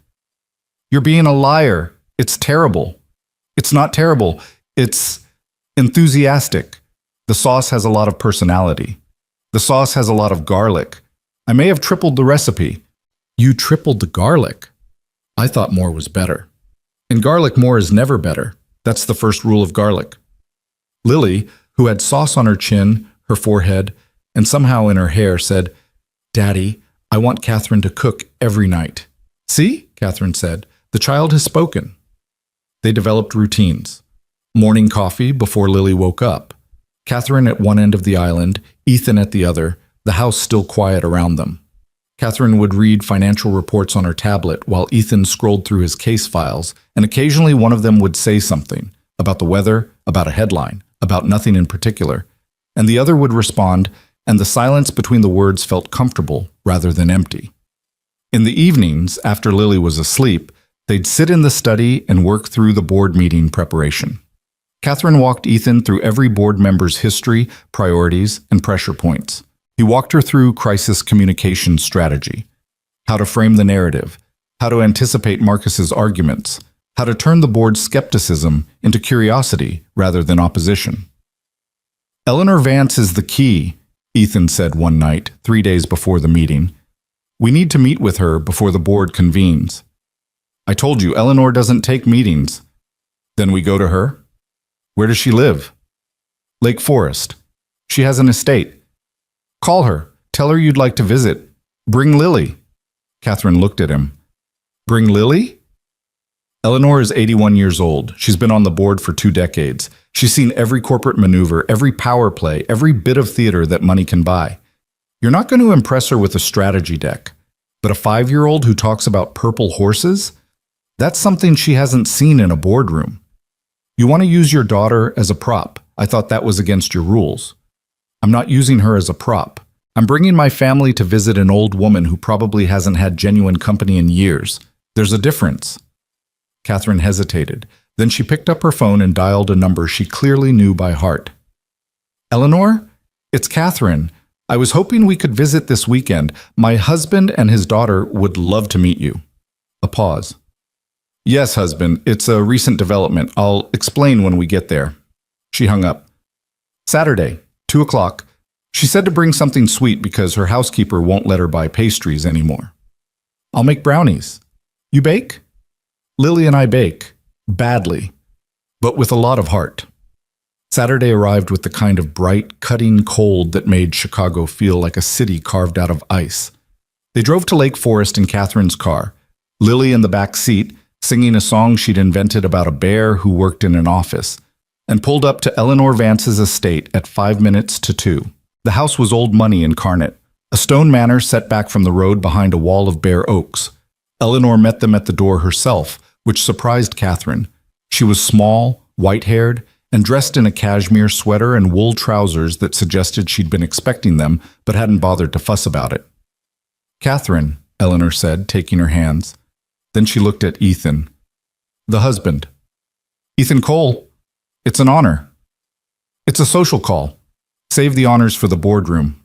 Her eyes dropped to Lily, who was holding the container of brownies with both hands and staring up at Eleanor with the fearless curiosity of a child who hadn't yet learned to be intimidated by anything. "Who are you?" Eleanor asked. "I'm Lily. I made these brownies, but Daddy helped because the oven is hot." Eleanor took the container, opened it, inspected the brownies, which were lumpy and slightly burnt on one corner, and said, "These look terrible. I'm going to eat 3 of them." Lily beamed. They sat in Eleanor's living room, which was filled with art and antiques and the specific kind of warmth that only comes from a house that has been lived in for a very long time. Eleanor served tea and ate 2 brownies while Lily explored the room, asking questions about every painting and sculpture she encountered. "This one looks like a sad potato," Lily said, pointing at a bronze abstract sculpture.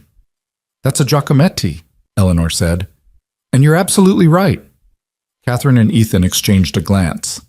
Lily had, in 60 seconds, accomplished what years of corporate politics had not. She'd made Eleanor Vance laugh. The conversation turned to business eventually, the way it always did. Catherine explained the trust clause, the marriage, the timeline. She was straightforward about it. No embellishment, no spin, just the facts. Eleanor listened without interrupting. When Catherine finished, the old woman set her teacup down and looked at Ethan. "Why did you agree to this?" she asked. Not accusatory, genuinely curious. Ethan looked at Lily, who was now sitting on the floor drawing a picture of Eleanor's sad potato sculpture with crayons Eleanor had produced from somewhere. "Because she asked me to," he said, nodding toward Catherine. "And because I could see that what Marcus wants to do to this company would hurt a lot of people. And because I needed to give my daughter a better life, and I wasn't too proud to admit that." "Honesty," Eleanor said. "That's refreshing. Dangerous, but refreshing." "Marcus will argue that the marriage is fraudulent," Catherine said. "I imagine he will." "And you? What do you think?" Eleanor picked up her 3rd brownie and took a bite. She chewed slowly, watching them both, the way Catherine's hand rested on the arm of the sofa near Ethan's, not touching, but close. The way Ethan's eyes kept tracking to Lily. The way the 3 of them occupied the room like a unit, imperfect and unmatched but somehow cohesive. "I think," Eleanor said carefully, "that your father was a brilliant man and a terrible judge of people. He thought structure could replace substance. He thought a clause in a trust document could guarantee stability." She paused. "And I think Marcus is counting on the board being afraid.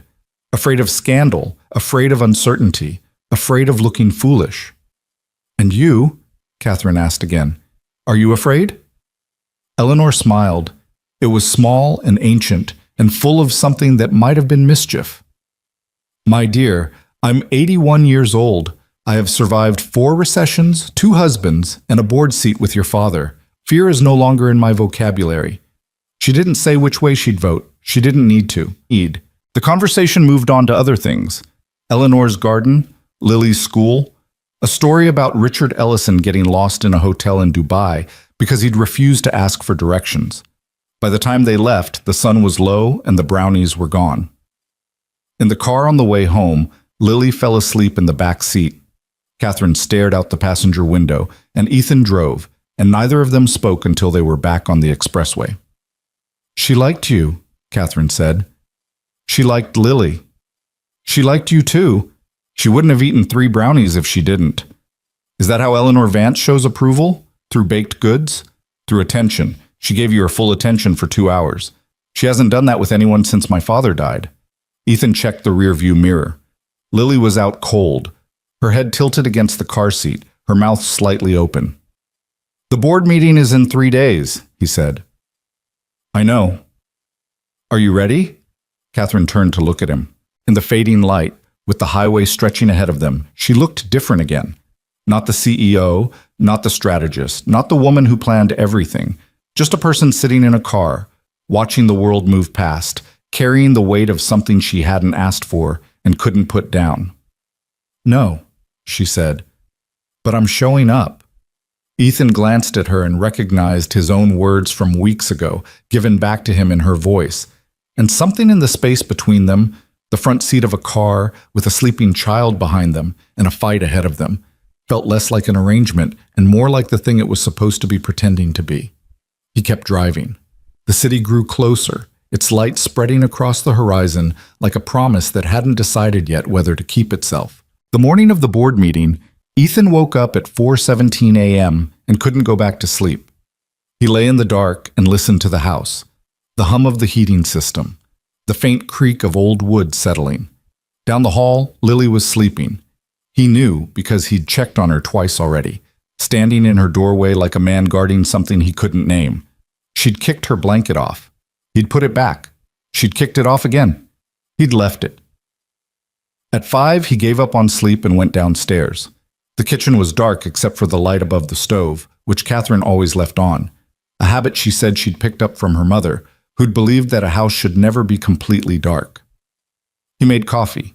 He drank it standing up, looking out the kitchen window at the backyard, which was just starting to emerge from the night. Gray shapes becoming trees, becoming fences, becoming the outline of a world that looked normal but wasn't. Catherine appeared at 5:40. She was already dressed, charcoal suit, white blouse, her mother's pearl earrings. Her hair was pulled back. She looked composed and prepared, and to anyone who didn't know her, completely in control. Ethan knew her now. He could see the tension in her shoulders, the way she held her coffee cup with both hands, as if it were the only warm thing left in the world. "You're up early," she said. "Couldn't sleep." "Me neither." She sat down at the island. "I've been going over the board member profiles since 3. I keep running scenarios, best case, worst case, every case in between. And I keep coming back to the same problem. We can prepare for Marcus's arguments. We can prepare for the legal challenge. We can prepare for the vote, but we can't prepare for the thing that actually matters, which is whether they believe us." Ethan set his coffee down. "Catherine, what?" "Stop running scenarios. You've been running scenarios your whole life. You ran scenarios before the gala, before the Tribune article, before Eleanor. And every time the thing that actually worked wasn't the scenario, it was you. Being in the room, being real." She looked at him over her coffee cup. "That's easy for you to say. You're naturally real. I've been manufactured since birth." "You're not manufactured. You're defended. There's a difference. And today you need to lower the defenses." "In front of Marcus? In front of the board? That's like asking me to walk into a gunfight without armor." "No, it's like asking you to walk into a courtroom without a mask. The armor stays. The mask comes off." Catherine was quiet. The kitchen clock ticked in the silence, an old analog clock that Sandra had hung on the wall because she believed digital clocks were soulless. "What if it's not enough?" Catherine said. Her voice was quieter than Ethan had ever heard it. "What if I lower every defense, show them everything, give them the most honest version of myself I'm capable of? And they still side with Marcus?" Ethan walked around the island and sat on the stool next to her, close enough that their arms were almost touching. "Then we deal with it," he said, "together, like we've dealt with everything else." She looked at him, and for the first time since he'd known her, Catherine Ellison didn't look like a CEO or a strategist or a woman at war with her own family. She looked like a person who was afraid and tired and holding on to something fragile. "Together," she repeated, as if testing the word, as if she'd never quite trusted it before. "Yeah." She nodded once. Then she put her coffee down, stood up, and said, "I'm going to check my notes one more time." "Of course you are." "Don't judge me." "I'm not judging you. I'm admiring your commitment to over-preparation. She almost smiled. Almost. Then she went upstairs, and Ethan sat in the kitchen alone and thought about what he'd just said. Together. He'd said it casually, like it was obvious, but it wasn't obvious. A few weeks ago, they'd been strangers connected by a contract and a legal clause. Now he was sitting in her kitchen at dawn, telling her they'd face whatever came next as a unit, and he meant it in a way that had nothing to do with the contract. That realization settled into him slowly, like cold water seeping through cloth. He wasn't pretending anymore. Maybe he hadn't been for a while. At 8:30, Sandra arrived with a car. Lily was dropped at school.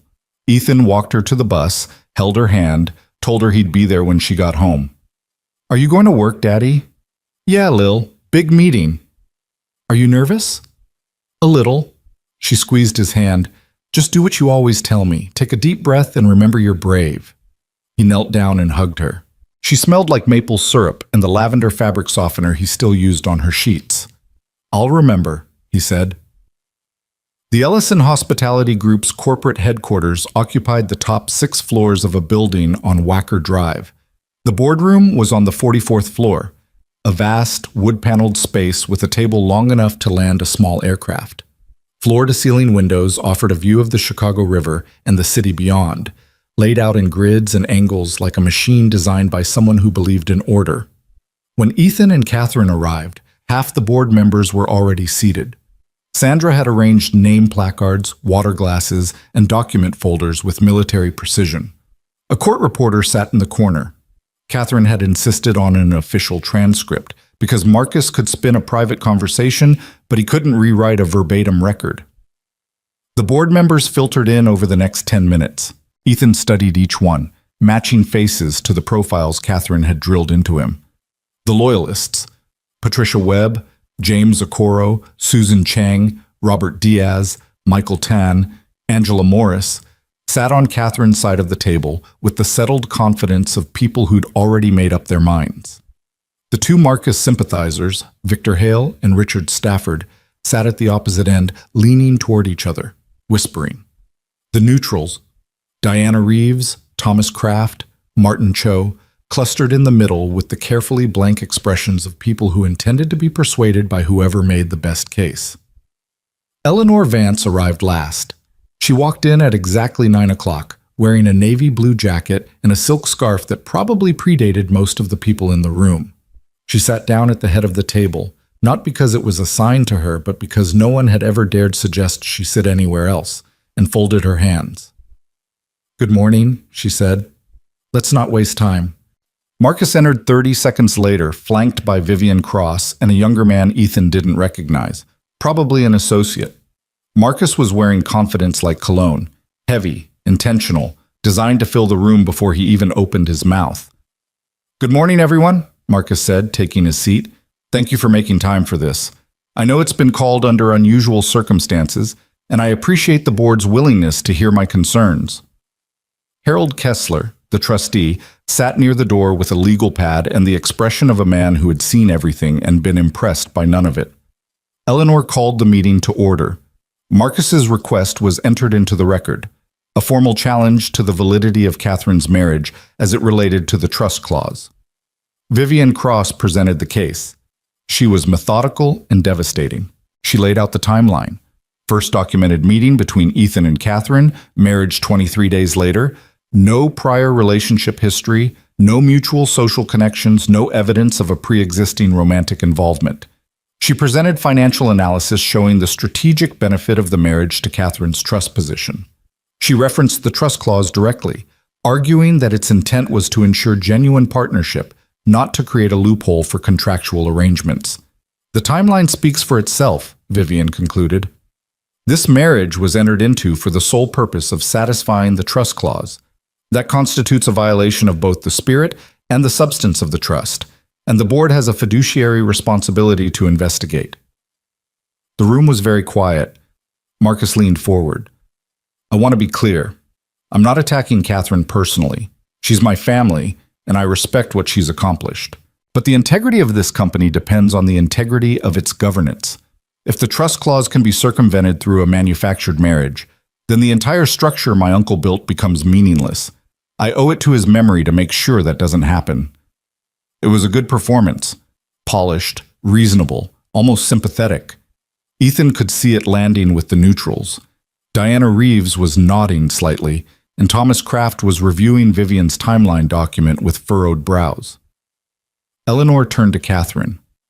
"Miss Ellison, you have the floor." Catherine stood. Ethan watched her take a breath, watched her shoulders settle, watched her choose, deliberately, to set something down that she'd been carrying her entire career. "Thank you, Eleanor," she said. "I'm going to be direct because I think this board deserves directness, and because I'm tired of performing." She paused. The room waited. "My father put a marriage clause in his trust because he believed I couldn't lead this company alone. He was wrong about that. I've been leading this company for 3 years, and every metric, revenue, occupancy, expansion, employee retention, has improved under my management. The numbers are in your quarterly reports. You've all seen them." She looked around the table. "But my father was right about something else. He was right that leadership requires partnership. Not because a woman can't do it alone. That's a dated, condescending idea that I rejected a long time ago. But because no one should have to do it alone.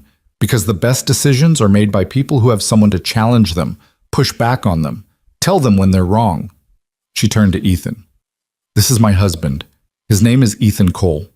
We met 6 weeks ago, which is what Vivian's timeline says, and she's right about that. Our relationship moved fast, faster than either of us planned, and I understand why that raises questions."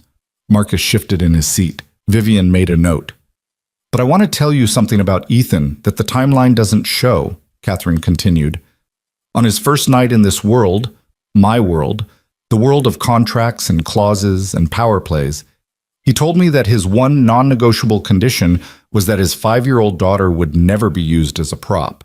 He looked me in the eye and said, 'She's my daughter, not a character in your corporate strategy.' That was the moment I knew I'd chosen the right person. Not because he was useful, because he had a line he wouldn't cross, even for $2 million. The room shifted. Ethan saw it.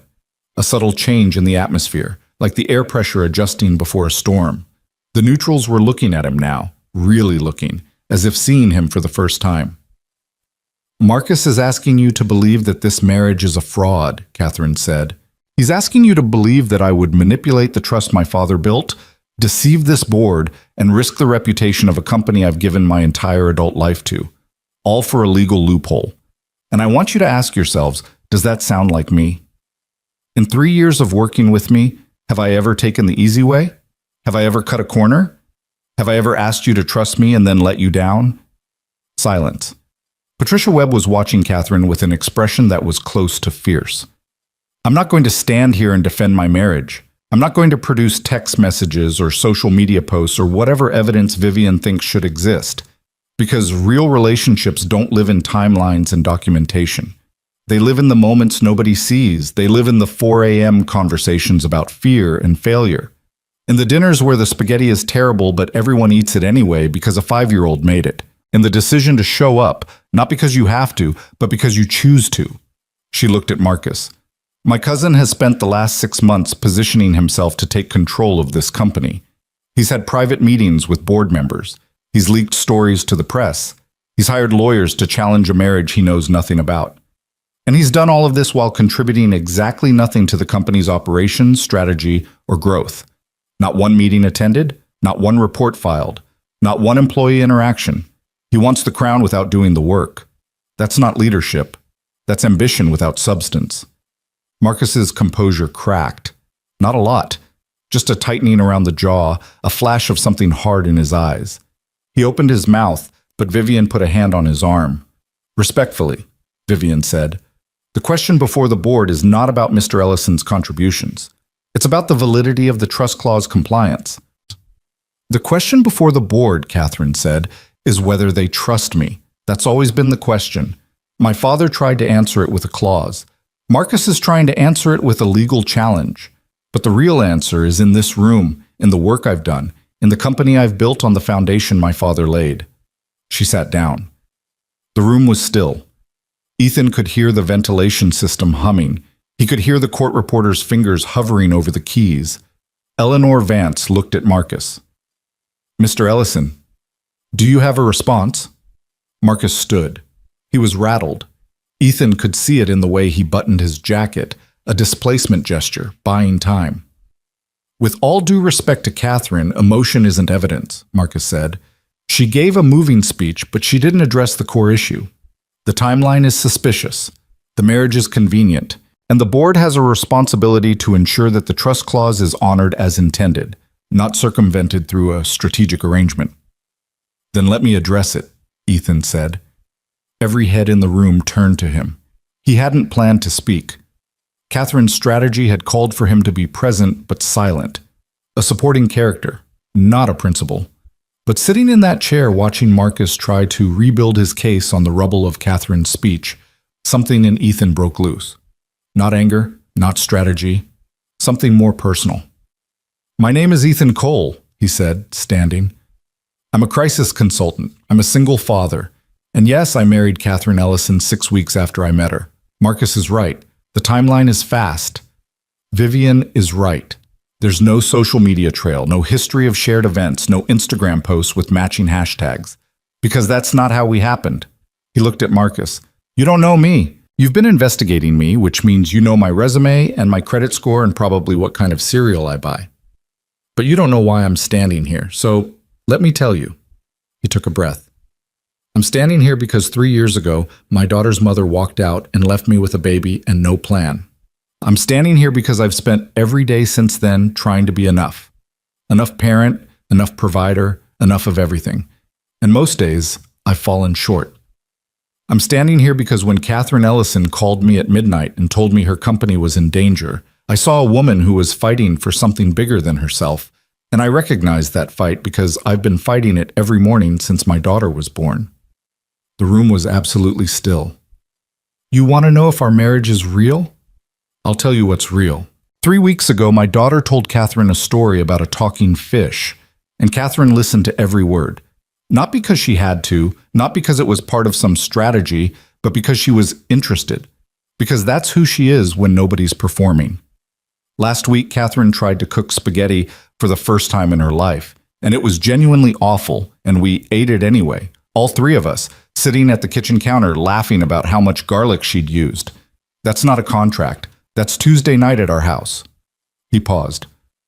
"Marcus wants you to believe that I married Catherine for money. And yes, there's a financial component to our arrangement. I've never pretended otherwise. I'm not wealthy. I never will be. But the money isn't why I'm standing in this boardroom instead of walking out the door, which is something I could have done at any point in the last 6 weeks. I'm standing here because Catherine deserves to run this company, because she's earned it, because the 14,000 people who work for Ellison Hospitality deserve a leader who actually shows up, not a cousin who treats the company like a prize he can win by default." He looked at Eleanor. "I can't prove that my marriage is real by showing you a timeline. I can only prove it by being here, by choosing to be here, and by telling you honestly that what started as a professional arrangement has become something I didn't expect and don't fully understand and wouldn't trade for anything Marcus is offering." He sat down. Catherine was looking at him with an expression he'd never seen before, something between shock and gratitude and a third thing he couldn't name because he'd never seen it directed at him. Marcus's face was tight. "This is a corporate board meeting, not a therapy session. The question is legal, not emotional." "The question is trust," Eleanor said. Her voice was quiet but carried the weight of 2 decades of boardroom authority. "It has always been trust." She looked around the table. "I'm going to call for a vote. The motion before the board is Marcus Ellison's request for a formal investigation into the validity of Catherine Ellison's marriage as it relates to the trust clause. A vote in favor initiates the investigation. A vote against dismisses the motion. We'll proceed alphabetically." The vote went around the table. Martin Cho, against. Robert Diaz, against. Victor Hale, in favor. His voice was clipped, and he didn't look at Catherine. Thomas Kraft, the neutral. The room held its breath. He looked at his hands, then at Catherine, then at Ethan. "Against," he said. Angela Morris, against.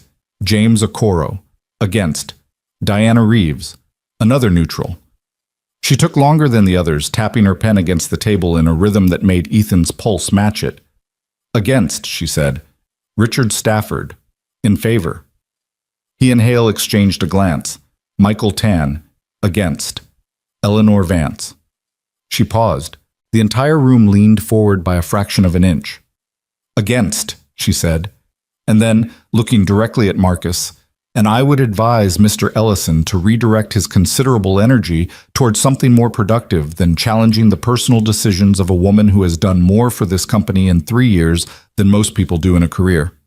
Patricia Webb. Against? Susan Chang. Against. The final tally was 10 against, 2 in favor.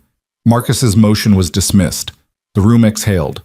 Not literally, but the tension that had been holding everything rigid for the last hour released all at once, and people shifted in their chairs and reached for water glasses and made the small, restless movements of bodies that had been held too still for too long. Marcus stood. His face was controlled, but his hands weren't. Ethan could see the slight tremor in his fingers as he buttoned his jacket. The board has made its decision, Marcus said.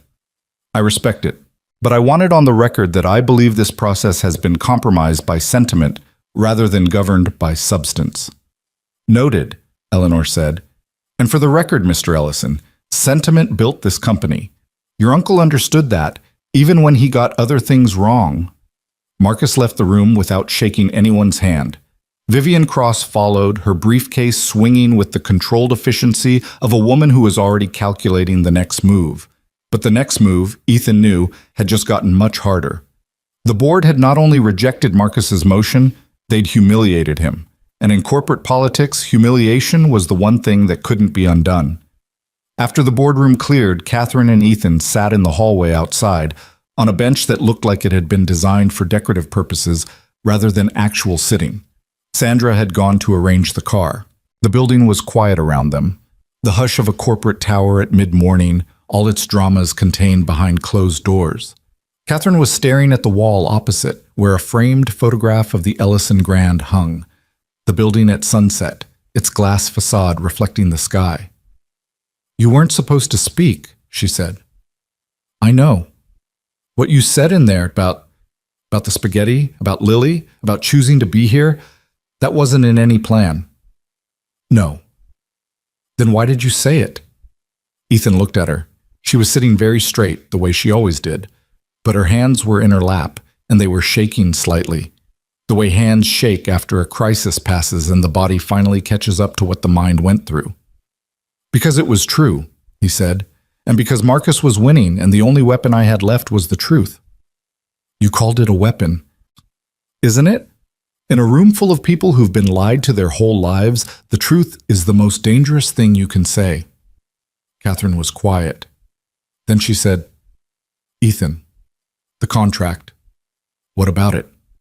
It expires in 14 months. I know. When it expires, we divorce. That's the plan. That's the structure. That's the architecture. She used the word deliberately, and they both heard its weight, her father's word, the word that had started all of this. Yeah, Ethan said. That's the plan.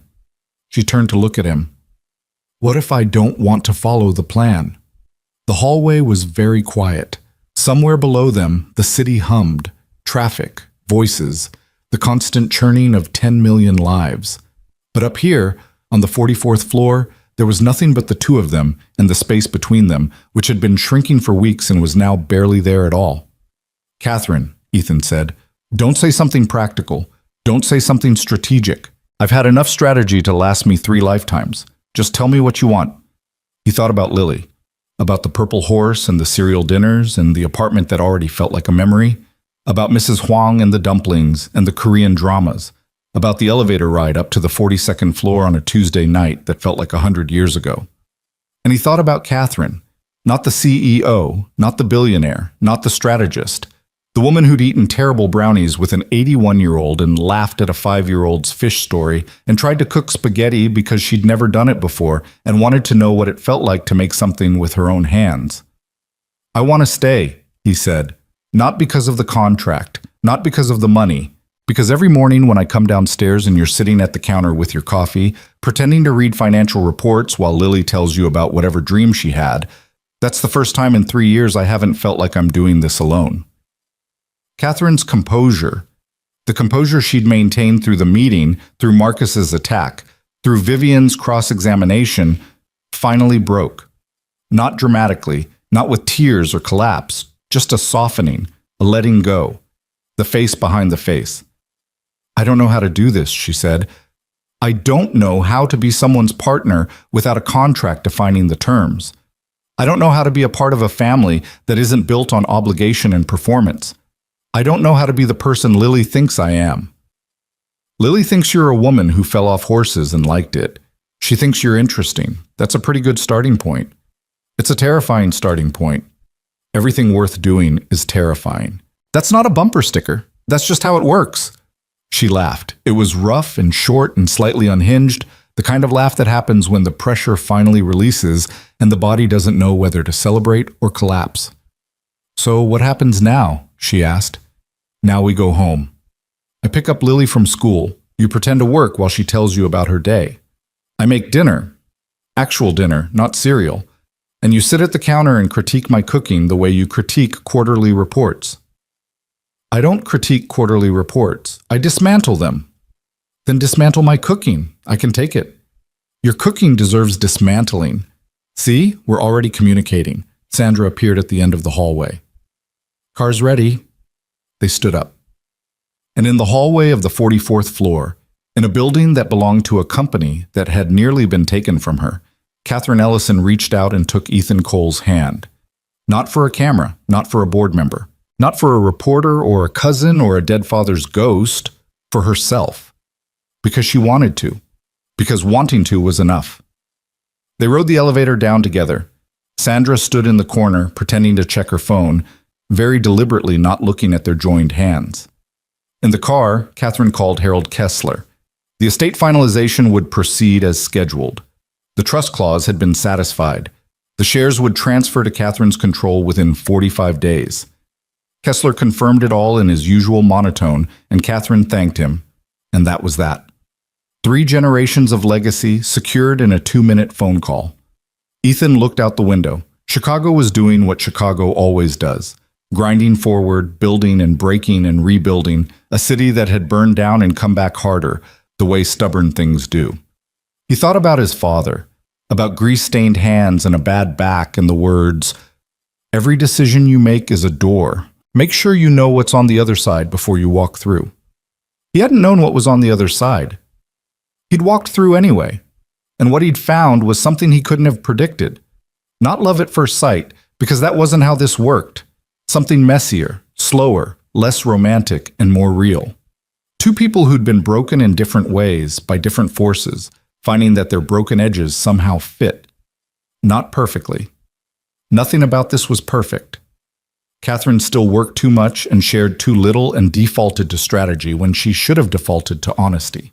Ethan still second-guessed himself and ate cereal when he was stressed and had a habit of making jokes when he should have been serious.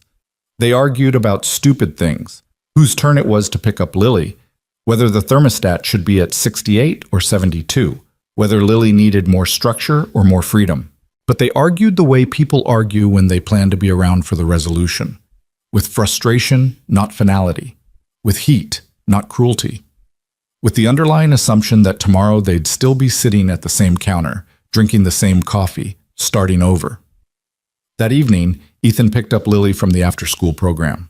She came running out with a painting, a house with 7 windows and a purple door and 3 stick figures in front of it, 1 tall, 1 medium, 1 small. "That's us," Lily said, pointing. "That's you, that's Catherine, that's me." "Where's Mrs. Huang?" "She's inside, she's making dumplings. You can't see dumplings in a painting, Daddy." "Fair point. Can we go home?" "Home." She said it without thinking, the way children say things when they're true. Without analysis, without strategy, without wondering whether the word was earned or appropriate or legally binding. "Yeah, Lil," Ethan said, let's go home." They drove back to the Lincoln Park house, where Catherine was sitting at the kitchen counter with her laptop closed for once, and a pot of water boiling on the stove because she was going to try spaghetti again, and this time she was only going to double the garlic, not triple it. Lily burst through the door with her painting and ran straight to Catherine, who took it and studied it with the same intensity she brought to profit and loss statements. "The purple door is important," Lily explained, "because purple means magic."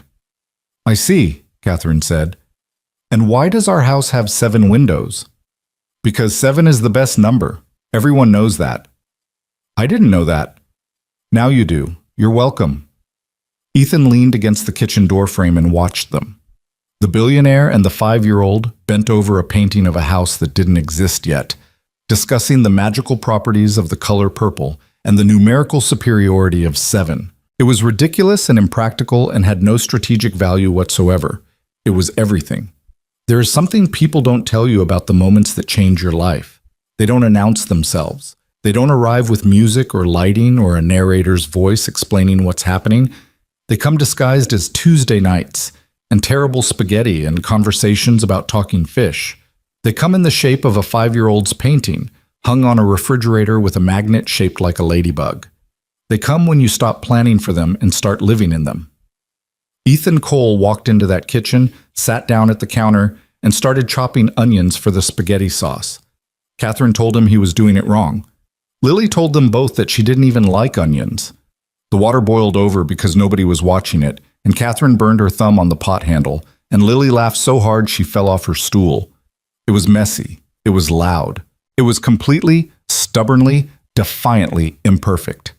And for the first time in a very long time, maybe for the first time ever, Ethan Cole and Catherine Ellison were exactly where they were supposed to be.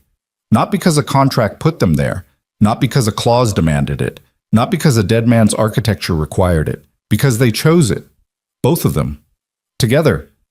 And sometimes that's the only foundation that holds.